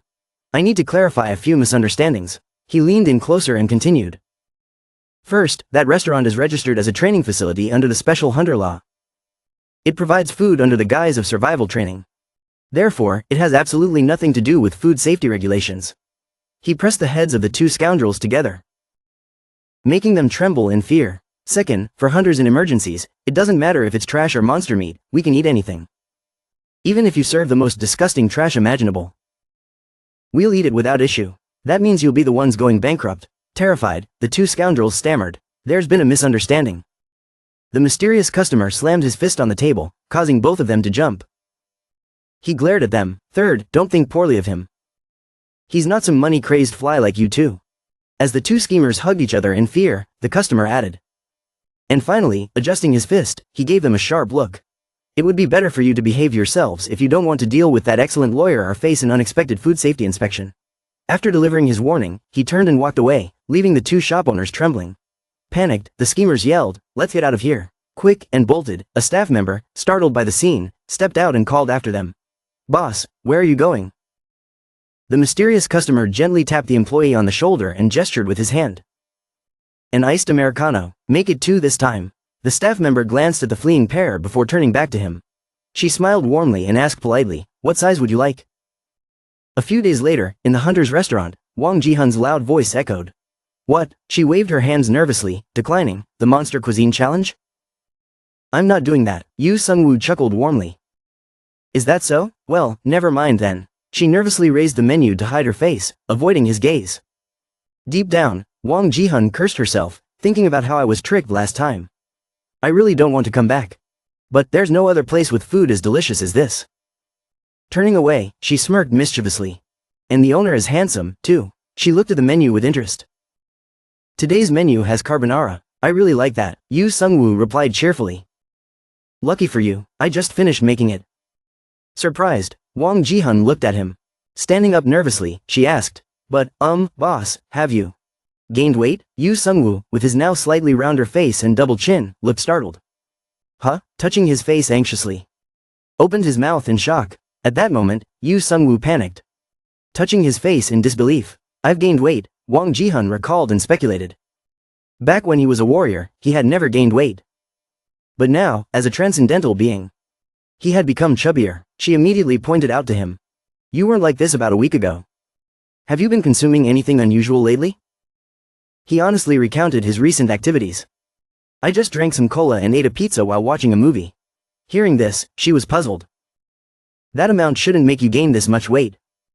He agreed, nodding. Exactly. Feeling wronged, Yoo Seungwoo muttered under his breath. But it's strange, I only ate 8 a day. At that moment, Wang Jihan slammed the table in shock. Wait, what? 8? What's going on? She began interrogating him like a criminal. How many episodes of the show do you watch a day? About 8 to 10 episodes, he admitted sheepishly. There have been so many good shows recently that I haven't been able to sleep. Suddenly, Wang Jihan pointed dramatically. That's it. Confused, Yoo Seungwoo asked. What do you mean? She was furious. Repeatedly slamming the table. That's it. By the way, what size cola are you drinking? Without a second thought, he replied, 1.5 liters. Her eyes widened in horror. No wonder. Eating like that, how could you not gain weight? She pressed further. What else have you been eating? Yoo Seungwoo shrugged. Just some snacks and a little food Nabi cooked for me. At that, Wang Jihan was utterly shocked. Snacks? Oh my goodness, realizing the situation was spiraling, she muttered, "At this rate, shouldn't you be hospitalized already?" Even then, he tried to justify himself. Maybe it's because I've been eating TERRA's food on Earth. The flavors here are just so liberating. This made him fall into a slump. So I can't enjoy good food anymore? His dejected expression softened her heart. Suddenly, he presented her with a sparkling plate of carbonara. Here's the glittering carbonara you ordered. Standing beside him, Wang Jihun eyed the portion with concern. Isn't this a bit much? She looked up at him, worried. What if I eat this and gain weight too? Hearing this, Yoo Seungwoo turned away, sulking. She pointed to the plate of ice cream before her. Not even finishing her question. What about this ice cream? It's complimentary, he said. His words completely left her speechless. That evening, back at her place, Yoo Seungwoo sat in despair after his so-called victory. I just wanted to enjoy the food of my homeland and watch some good shows. Is that too much to ask? Even Nabi seemed downcast, reflecting her owner's mood. Sensing the unhealthy situation, he slammed the table, regaining his resolve. I'm a fallen warrior. Startled, Nabi meowed. Meow. She pinched her own tiny belly and wailed. Oh no, I have belly fat now, he remarked. No wonder, Unha has been feeding you so much.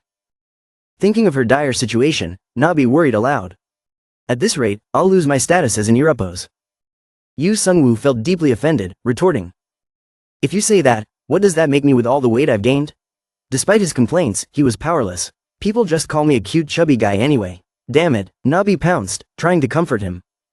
Sir Warrior, you're adorable too. He was both annoyed and exasperated. That's not helping, so stop. No, he declared, tightening his apron around his waist. I must get my figure back.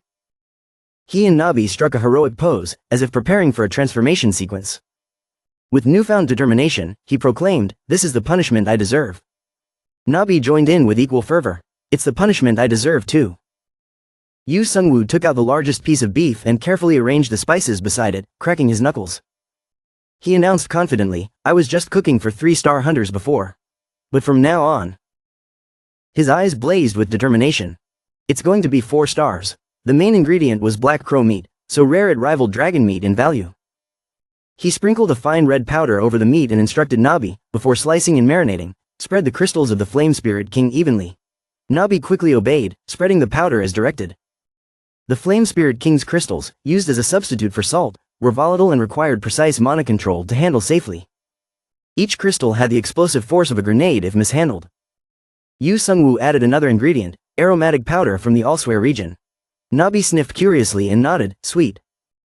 Next, he dusted a layer of fine white powder over the meat, explaining, this acts as sugar. In TERRA, it's called the flavor of craving. It was banned for centuries due to its ability to amplify flavors explosively. He skillfully used a small grinder to prepare the devil's eye fruit. Nabi covered her nose and squinted one eye shut. Spicy. The fruit's intense heat made it a weapon-grade substance, rarely used in food. However, it boasted exceptional fat-burning and heart health benefits. Marinating done. Yoo Seungwoo declared, Assistant, prepare the meat.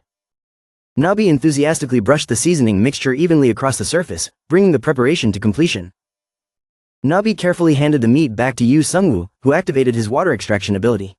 A glowing aura enveloped the meat as the ability drained excess fat and moisture, while infusing the seasoning deeply into the fibers. Now, he commanded, flip it over. Nabi immediately complied, their teamwork seamless. The dish neared completion. It's looking good. Yoo Seungwoo remarked. Together, they worked tirelessly, refining every detail until the grand beef dish, now aromatic and magnificent, was ready. Wiping sweat from his brow, Yoo Seungwoo surveyed their creation. It might not look flashy, but, taking a knife, he sliced off a piece and tasted it. His eyes widened in shock. This flavor, the taste overwhelmed him, as if it delivered a finishing blow to his very soul. It felt like being struck by a monster and launched to the heavens by the sheer ecstasy of the flavor. Collapsing dramatically to the floor after swallowing, he struggled to rise. Wiping his mouth, this is it, the taste of triumph. Like taking a direct hit from a demon king, he held the sparkling piece of meat high with pride. The ultimate weight loss dish is finally complete. Overjoyed, Yoo Seungwoo jumped and danced. Alright, let's lose some weight.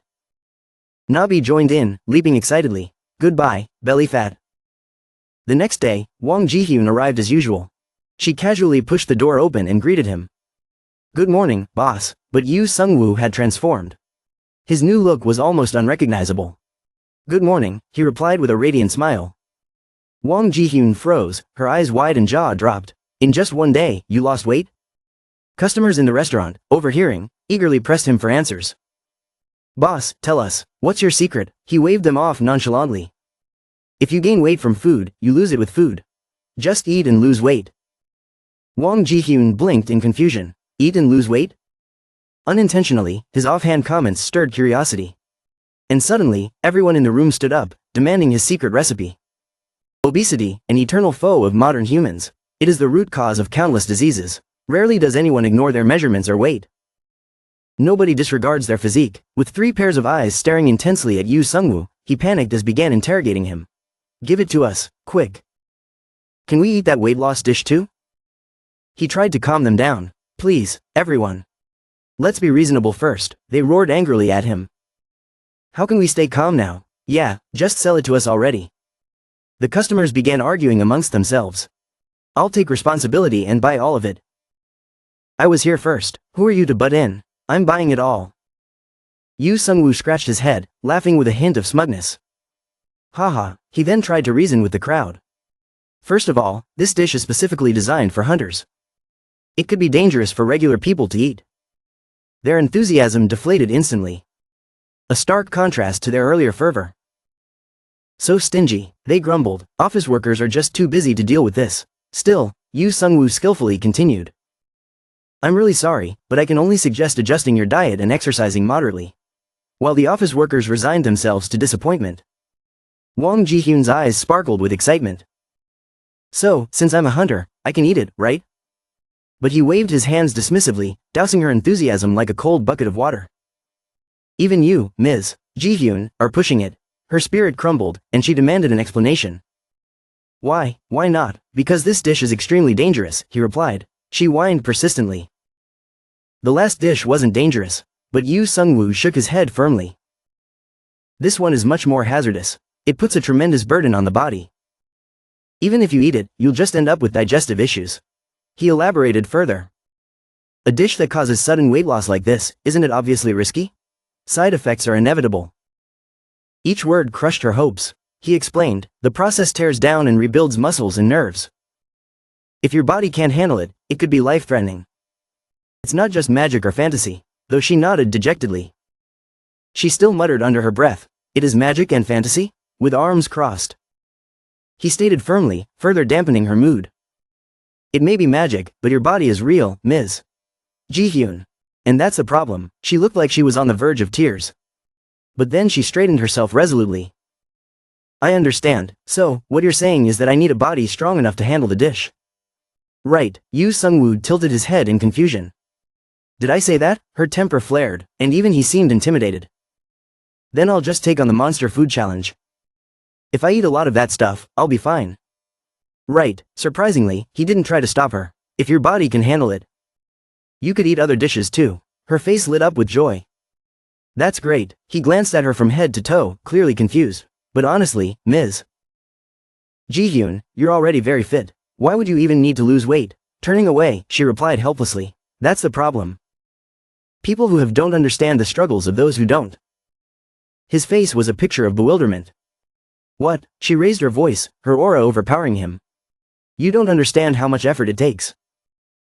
Managing food intake, resisting cravings, forcing myself to exercise even when I'm so sleepy I could die.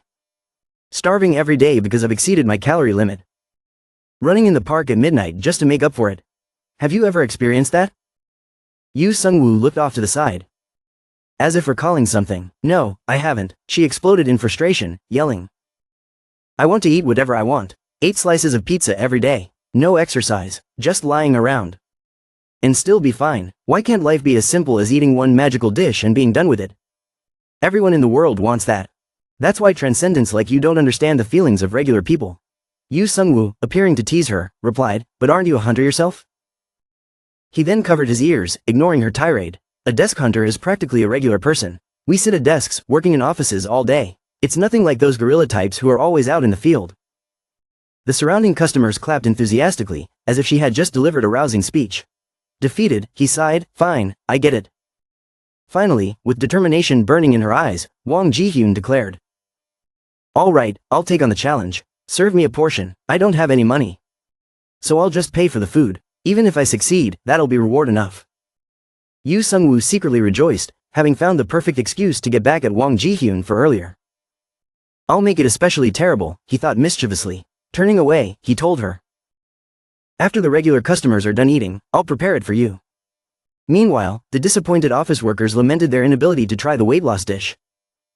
After all, it's just back to exercising, huh? Yeah, he's right, eat as much as you want. But you'll have to burn it off anyway. A female customer idly twirled her fork in a plate of spaghetti. It's true, this is all just weight, no matter how delicious.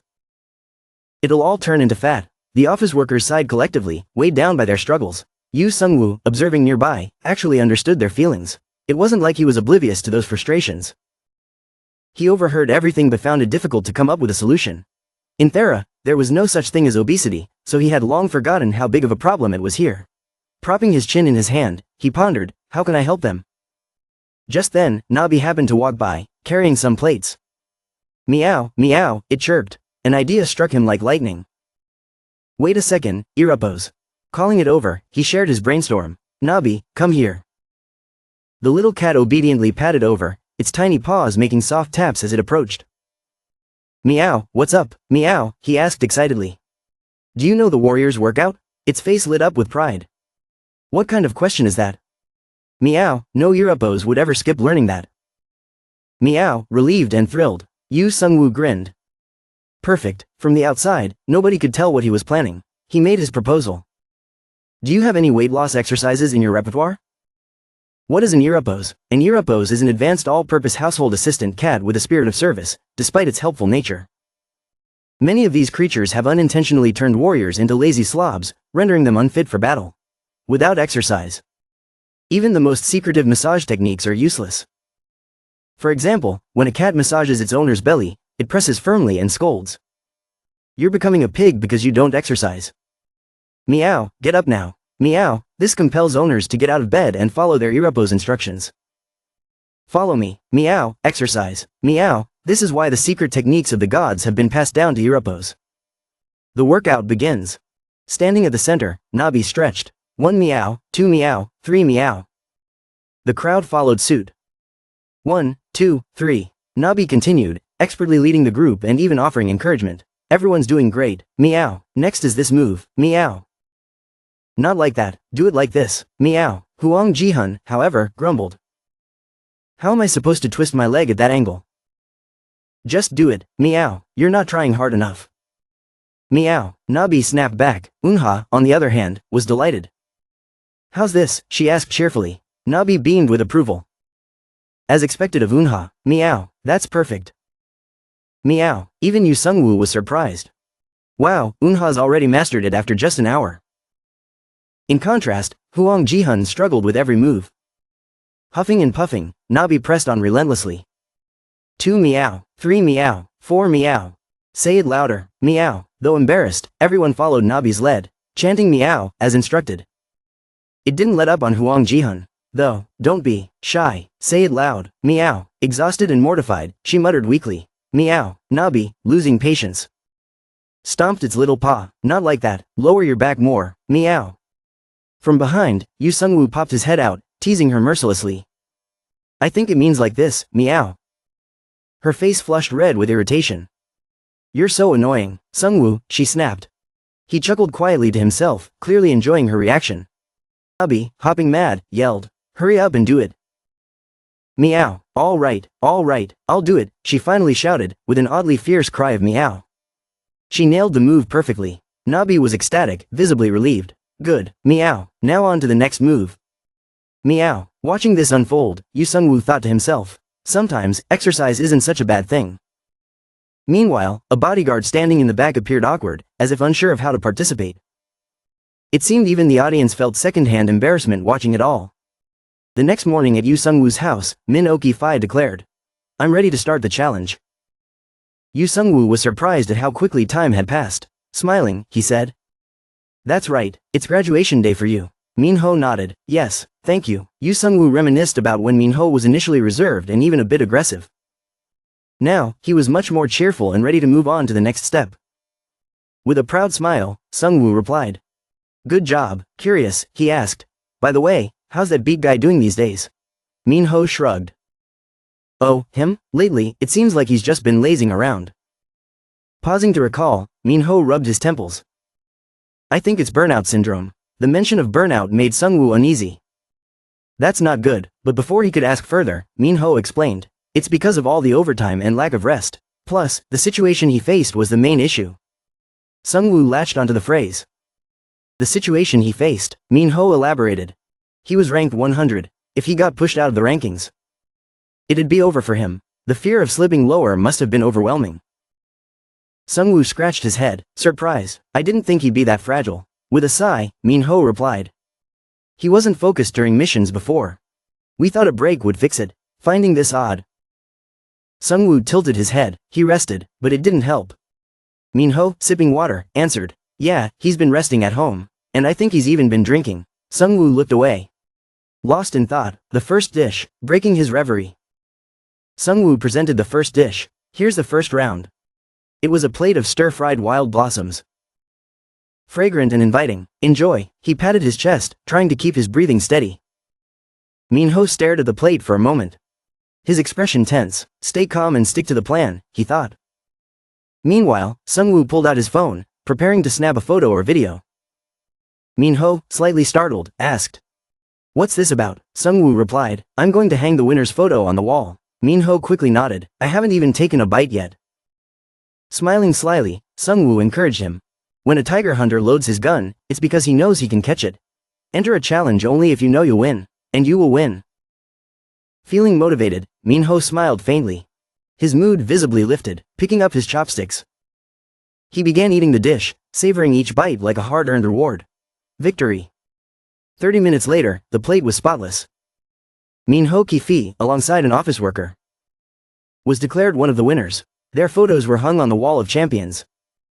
Minho's eyes sparkled as he admired his prize, Sterner, a magical dagger that emitted electric currents. A direct hit from it could knock an opponent unconscious. Seungwoo popped his head out, teasing.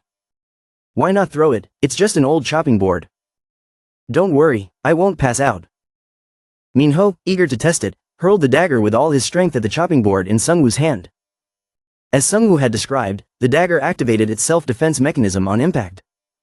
Sparking with electricity, holding the chopping board without fear, Seungwoo remarked. It has one more feature. With a gentle push, the dagger automatically returned to Minho's hand.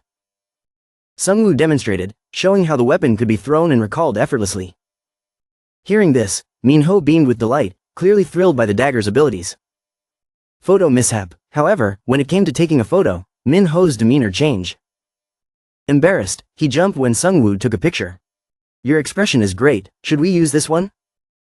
Seungwoo teased. Panicking, Minho protested. I like the other photo. That one was an accident.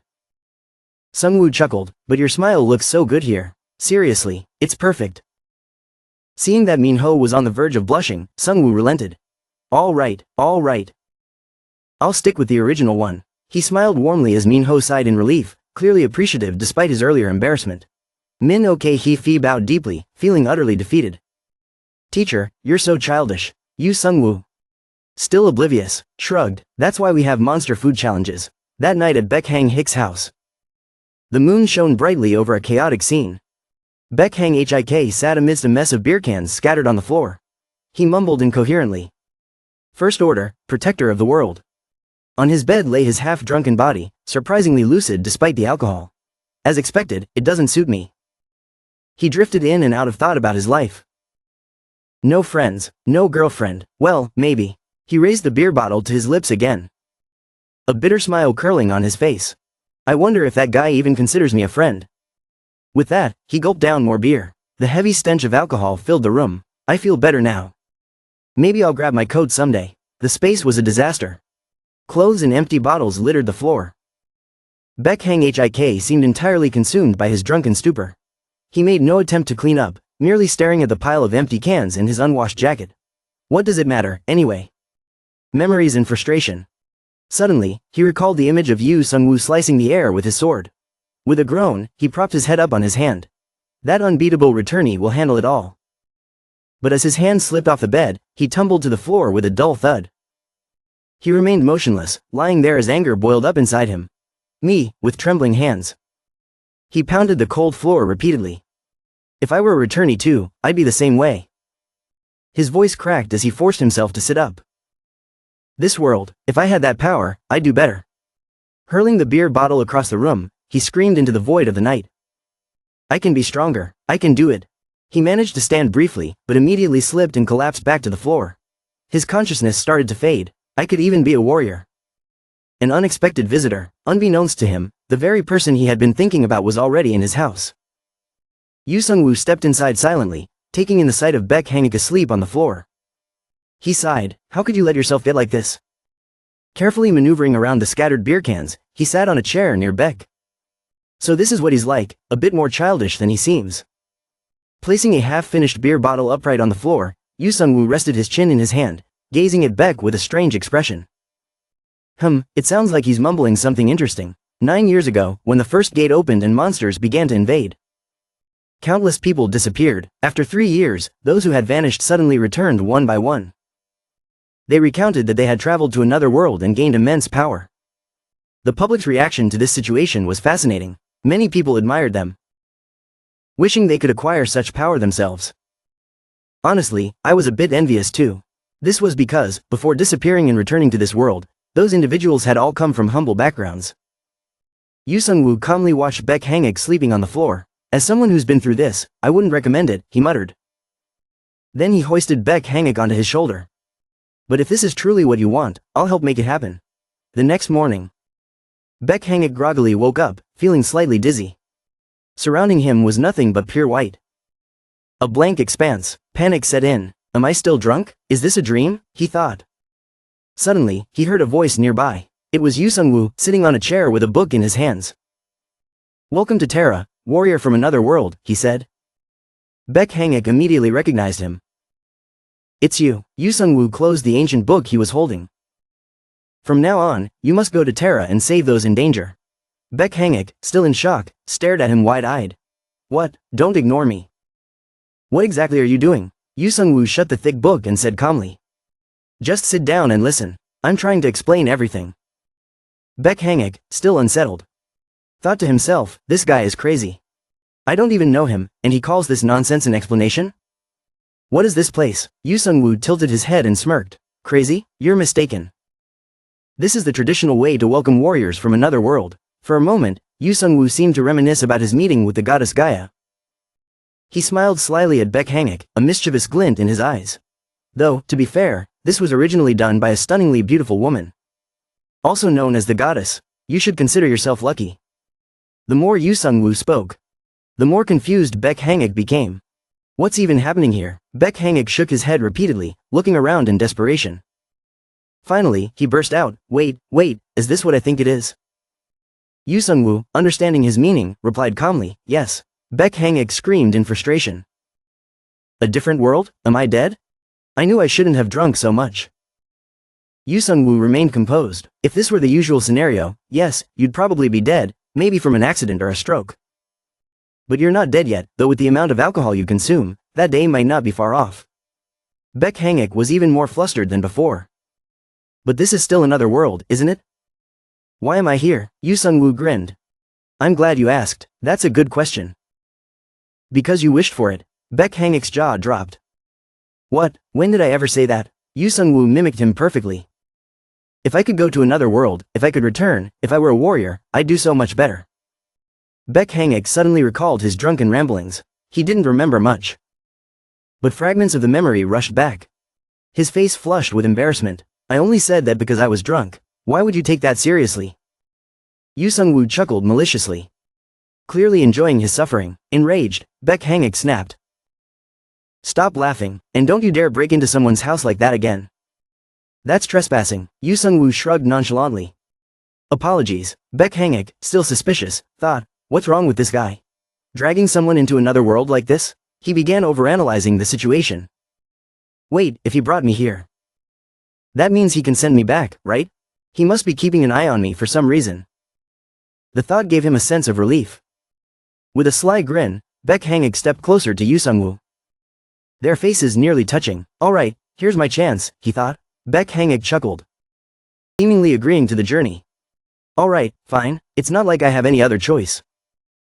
Yoo Seungwoo smirked. Seeing you give up so quickly is surprisingly amusing. Beck's eyes lit up with excitement. So, what cool stuff are you going to teach me? Yoo Seungwoo raised a brow. Cool stuff? Like what? Beck pounded his chest confidently, listing off a series of impressive skills. Aren't people who travel to other worlds supposed to get some amazing abilities? Time regression? Magic? Infinite storage? Divine martial arts? Resurrection powers? He waved his hands in the air, mimicking martial arts moves. Or maybe, I'll get a weapon? Just don't give me something lame, like a shield. Yoo Seungwoo frowned, unimpressed. This kid knows a lot. He thought, clearing his throat. He adopted a serious tone. Not everything you mentioned is guaranteed, you know. Beck froze, his excitement deflating. Yoo Seungwoo continued. Sounding like a stern teacher. If you face an opponent stronger than you, you're as good as dead.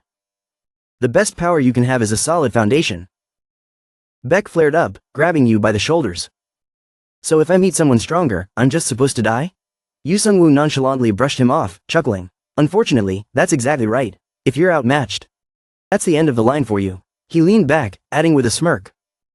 Those flashy tricks won't work against a demon king. If they did, the divine beings would handle them, not humans. That's why warriors who rely on luck or lies always lose. He shoved the ancient book into Beck's face. So you'd better start learning from scratch. Beck gritted his teeth, resisting the urge to punch him. Why didn't you just say that from the beginning? Yoo Seungwoo grinned mischievously. Oh, and by the way, I don't have anything to teach you. I didn't get any special abilities when I came here either. Beck glared at him with a burning intensity. This guy is impossible. Yoo Seungwoo prepared to send Beck Hangik to the new world. You're already in a much better position than I was when I started. You're a hunter and have combat experience. You'll be fine. In an instant, the blank white surroundings morphed into a vibrant new world. Beck found himself above a dense forest. Before he could prepare, Yoo Seungwoo dropped him from the sky. Wait, hold on. Yoo Seungwoo hid his amused grin behind the book. Warrior Beck Hangik, save TERRA. Beck plummeted toward the ground, screaming, I curse you. Yoo Seungwoo, hovering above, added, oh, by the way, 3 months here is equivalent to 3 days on Earth. I've already given you a few perks. He listed them off nonchalantly. You'll understand the local language and dialects, have a skill progression monitor, and you can teleport back to me if you're in a life-threatening situation. Closing his book, he confidently remarked, he'll learn plenty from this experience. He sighed, adding under his breath, and if not, I'll just leave him there for a bit longer. As the glowing pages of the book revealed Beck Hangik's name prominently, Yoo Seungwoo smirked. 1 month later, in the city of TERRA, Beck Hangik stood by the village notice board, scanning the list of tasks. He looked much more mature now, clearly having leveled up. None of these quests look worth it, he muttered. Suddenly, a kobold named Q's bumped into his leg. Q's, a talking fox-like creature, chimed in. Hey Beck, aren't you going to eat? Beck sighed, fine, let's grab some food. These quests are a bust anyway. They headed to a nearby steakhouse. On the plate in front of them was raw, unappetizing meat. Beck frowned, this is animal feed. Calling this food is an insult to food itself. Q's, already chewing on a piece of meat, replied lazily, huh? If you say so. Beck hesitated, picking up a piece of meat, only to recoil. The stench of sweaty socks wafted from the meat, and the fruit on the side was visibly rotten. He grimaced, looking around in disbelief. How can you people eat this stuff? Kobold Q sneered, but you're still eating it, aren't you? Beck Hangik snapped. Defending himself, I'm only eating it to survive. But seriously, eating this same stuff for an entire month is unbearable. Q's remained unfazed, continuing to chomp on his food. This 3-star mutton has plenty of benefits. You know, it restores energy and even builds muscle. Despite that, Beck retorted sharply, cooking is about flavor, not function. Q's raised an eyebrow, clearly unimpressed. Beck, I respect you as a guest from another world. But some things shouldn't be said so bluntly. Tisk, so rude. Beck struggled to take another bite. But the taste was too revolting. He slumped in defeat. Eating this makes me realize just how good Yoo Seungwoo's cooking actually was. This is torture. Suddenly, the system window popped up before him. Emergency mission alert. Warning, your body's nutrition levels are critically low. Objective, consume 4-star meals for 1 week. Reward, access to the inventory system. Beck Hangik blinked at the notification, his mood oscillating between despair and determination. A week of 4-star food? Where am I even supposed to find that in this place? He muttered, already feeling the weight of the challenge ahead. The system immediately sent out a notification. Emergency mission. Severe nutritional imbalance detected. Consume 4-star, red star. Food within 1 week. Beck Hangik, utterly confused, asked, what? What kind of ominous sounding thing is this? Is it like some evil spirit feasting on rice? Cobalt Q's chimed in. Oh, I know what that means. Is it like a bicorn grazing on grass? This only puzzled Beck more. A bicorn? What even is that? Q's, still cheerful, began explaining. A bicorn is... Stop, Beck interrupted, covering his ears. Don't explain, let me think for a moment. The more Beck thought, the less sense it made. If it's an emergency mission, then it must be that. A hero's mission. In this world, adventurers were divided into 2 types. Those chosen by the gods and those who weren't. Beck Hangik struggled to grasp this distinction. So, it's about whether you receive a mission directly from the gods or not. Does that mean I've been chosen by a god? Scratching his head in confusion, Beck muttered, what even? After a while, he turned to Q's and asked. Hey Q's, I need to ask you something. Go ahead. Q's replied, what is it, if it's an important question? Though, I'll need dog snacks as payment. Beck glared at him instantly, making Q's backtrack nervously. All right, fine, 3 coins should be enough. Taking a deep breath, Beck carefully asked, what's the difference between those chosen by the gods and those who aren't? Q's answered eagerly. The biggest difference lies in missions. Those chosen by the gods receive missions that make leveling up easier. And the rewards from the gods are an added bonus. Beck nodded slightly, starting to understand. I see. But I mean, what are the criteria for being chosen or not? Oh, that's simple. Beck, you're a summoned being in this world, right? The little kobold continued to explain enthusiastically. When someone is summoned, if the summoning is done personally by a god, then they're 100% chosen. Even if someone summoned you on behalf of a god, you'd still be considered chosen. Suddenly, Beck thought of Yoo Seungwoo's sly face. Wait, could that guy at the rice shop actually be a god? Or maybe someone acting on behalf of a god? Shaking his head to clear his thoughts. Beck muttered, no way, even if he were a reincarnator. Calling him a god would be ridiculous, maybe a representative at most. Slamming 3 coins onto the table, Beck shouted, 3 coins? And you couldn't even give me a straight answer. Wait, hold on. Q's yelped, there's one more scenario. The kobold eagerly revealed more information. There's also the hidden piece scenario. Hidden pieces include things like discovering secret dungeons or finding treasure. Sometimes, if you catch the attention of a god through certain actions, you might become chosen later. That's what we call a hidden piece. As Q spoke, it sneakily tried to grab the coins. This term comes from Earth. Seems like you're unfamiliar with it. Beck scoffed, unfamiliar? Back in my day, I found so many hidden pieces in games. Q's eyes sparkled with admiration. Meanwhile, Beck clarified, yeah, tons. In games like The Last of Us. For example, hidden pieces. Plural, not just one. Hearing this, Q's looked intrigued. You found that many hidden pieces? Then maybe there's hope for you to become one of the chosen after all. Beck grinned confidently. Of course there is. Checking the system notification again, Beck winced. It seems like the condition for this hidden piece is tied to that. A month of eating only 1 dish. Placing 3 coins on the table, Beck caused Q's to yell, oh no. Even then, Beck pressed on. Isn't there anything else? Like a way to find out which god assigned the mission. For example, Kobold Q's cheerfully and innocently said, of course. Look at the lower right corner of the mission window. There's a carved pattern there. Take it to the Temple of the Gods to inquire. Beck Hangik grinned. Now that is worth the 3 coins. I thought you were just a clueless mutt. But it seems your explanations are actually useful. As Beck headed off, Q's wagged its tail, saying, time to go buy some snacks. Before long, Beck stood in front of an enormous cathedral. He had truly gone to the Temple of the Gods to consult an apostle about the pattern. The apostle admitted, this is the first time I've seen such a pattern myself. I'll need to investigate further. After a brief pause, the apostle declared without hesitation. It's the mark of the god of swords, victory, and predation.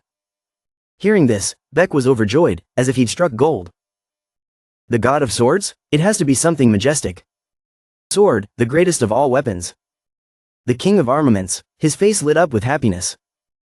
And the god of victory? It must be like Nike, or no. Nick, just the name screams triumph, like it can cut down anything in its path.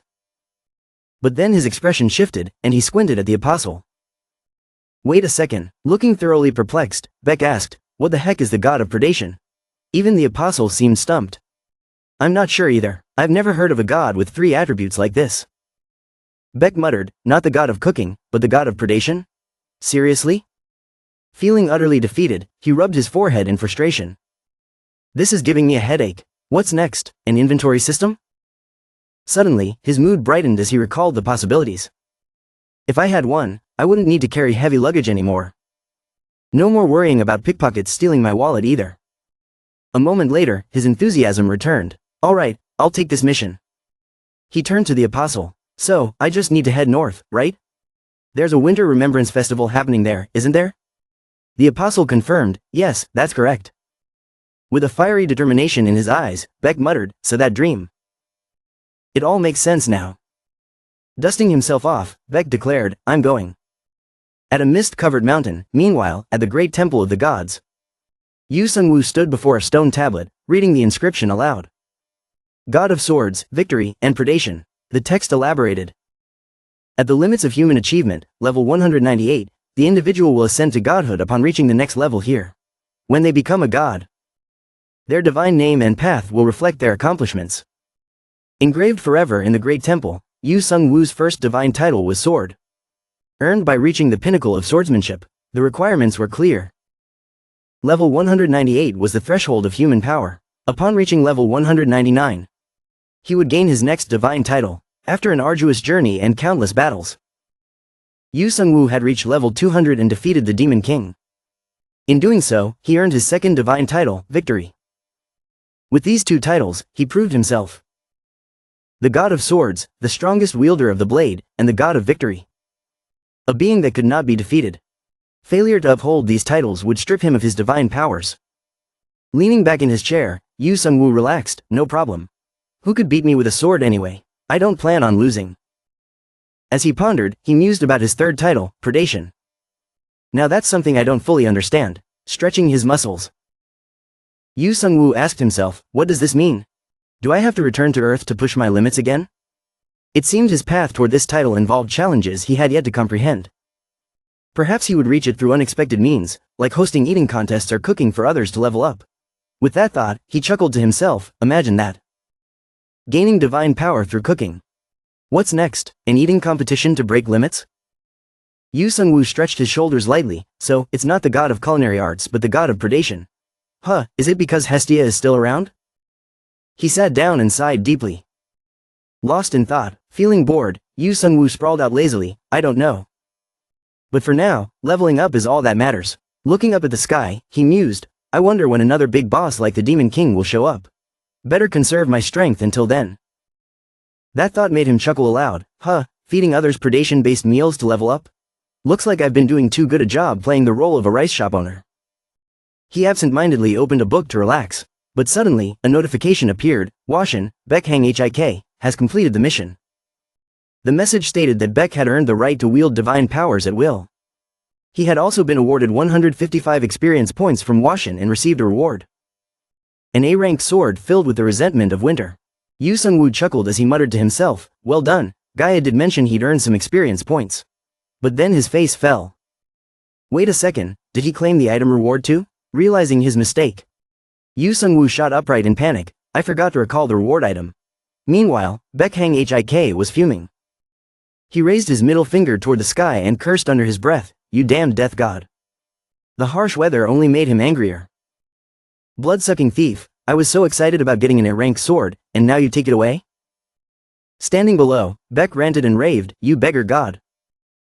Just then, a sword fell from the sky and smacked him in the face. The people of TERRA referred to this as divine punishment, morning escape amidst winter snow. The serene winter morning was shattered by the chaotic scene of Beck HIK fleeing for his life. Terrified, he muttered to himself, if they catch me, I'm dead for sure. Behind him, a group of swordsmen gave chase, shouting, catch that scoundrel. I'll crush him with this hammer. Desperately, Beck pushed himself to escape. The Snow Demon Festival. Elsewhere, the Snow Demon Festival was in full swing. Participants were capturing mischievous snow goblins and harvesting scallions that sprouted from them. The atmosphere was peaceful until the sharp whistle of the wind broke the silence. Then they appeared, mighty snow warriors. Although referred to as goblins, these beings were formidable snowmen armed with weapons made from their own icy forms. If one managed to defeat the snow demon leader, They would earn rare S-rank materials and the chance to claim remnants of the snow demon. A group of adventurers pursuing Beck called out, "It's not over yet. Stay calm. He hasn't done anything irreversible." Hidden among the group, Beck smirked slyly. Beck Hang Hik knew he wasn't strong enough to defeat the snow demon leader. Without a party to support him, he had no hope unless luck decided to favor him. A trickster's resolve, crawling and scheming. Beck muttered, "Do you really think I, Beck Hang Hik, believe in something as fickle as luck?" Suddenly, he spotted a familiar footprint in the snow. It belonged to a snow demon attempting to ambush him. Fortunately, Beck's sharp senses caught it just in time. His eyes narrowed as he braced himself. The snow demon lunged with immense force, but Beck's quick reflexes allowed him to dodge. On Earth, I was a protector of humanity, he thought bitterly. But here on Terra, I'm nothing more than. Beck spotted the remnants of the snow demon, a scallion. Without hesitation, he activated his stealth ability, slipping into invisibility like a thief. With deft hands, he snatched the snow scallion. This world already labels me a thief, he mused. Might as well live up to it. A perfect escape, Beck bolted away, relishing the thrill of success. Everything had gone perfectly until he stumbled upon an A-rank sword. Triumphant, he declared. "I've consumed the remnants of the snow demon and earned my reward, this A-rank sword." But his celebration was short-lived. "I offered it to you, but you threw it back as divine punishment?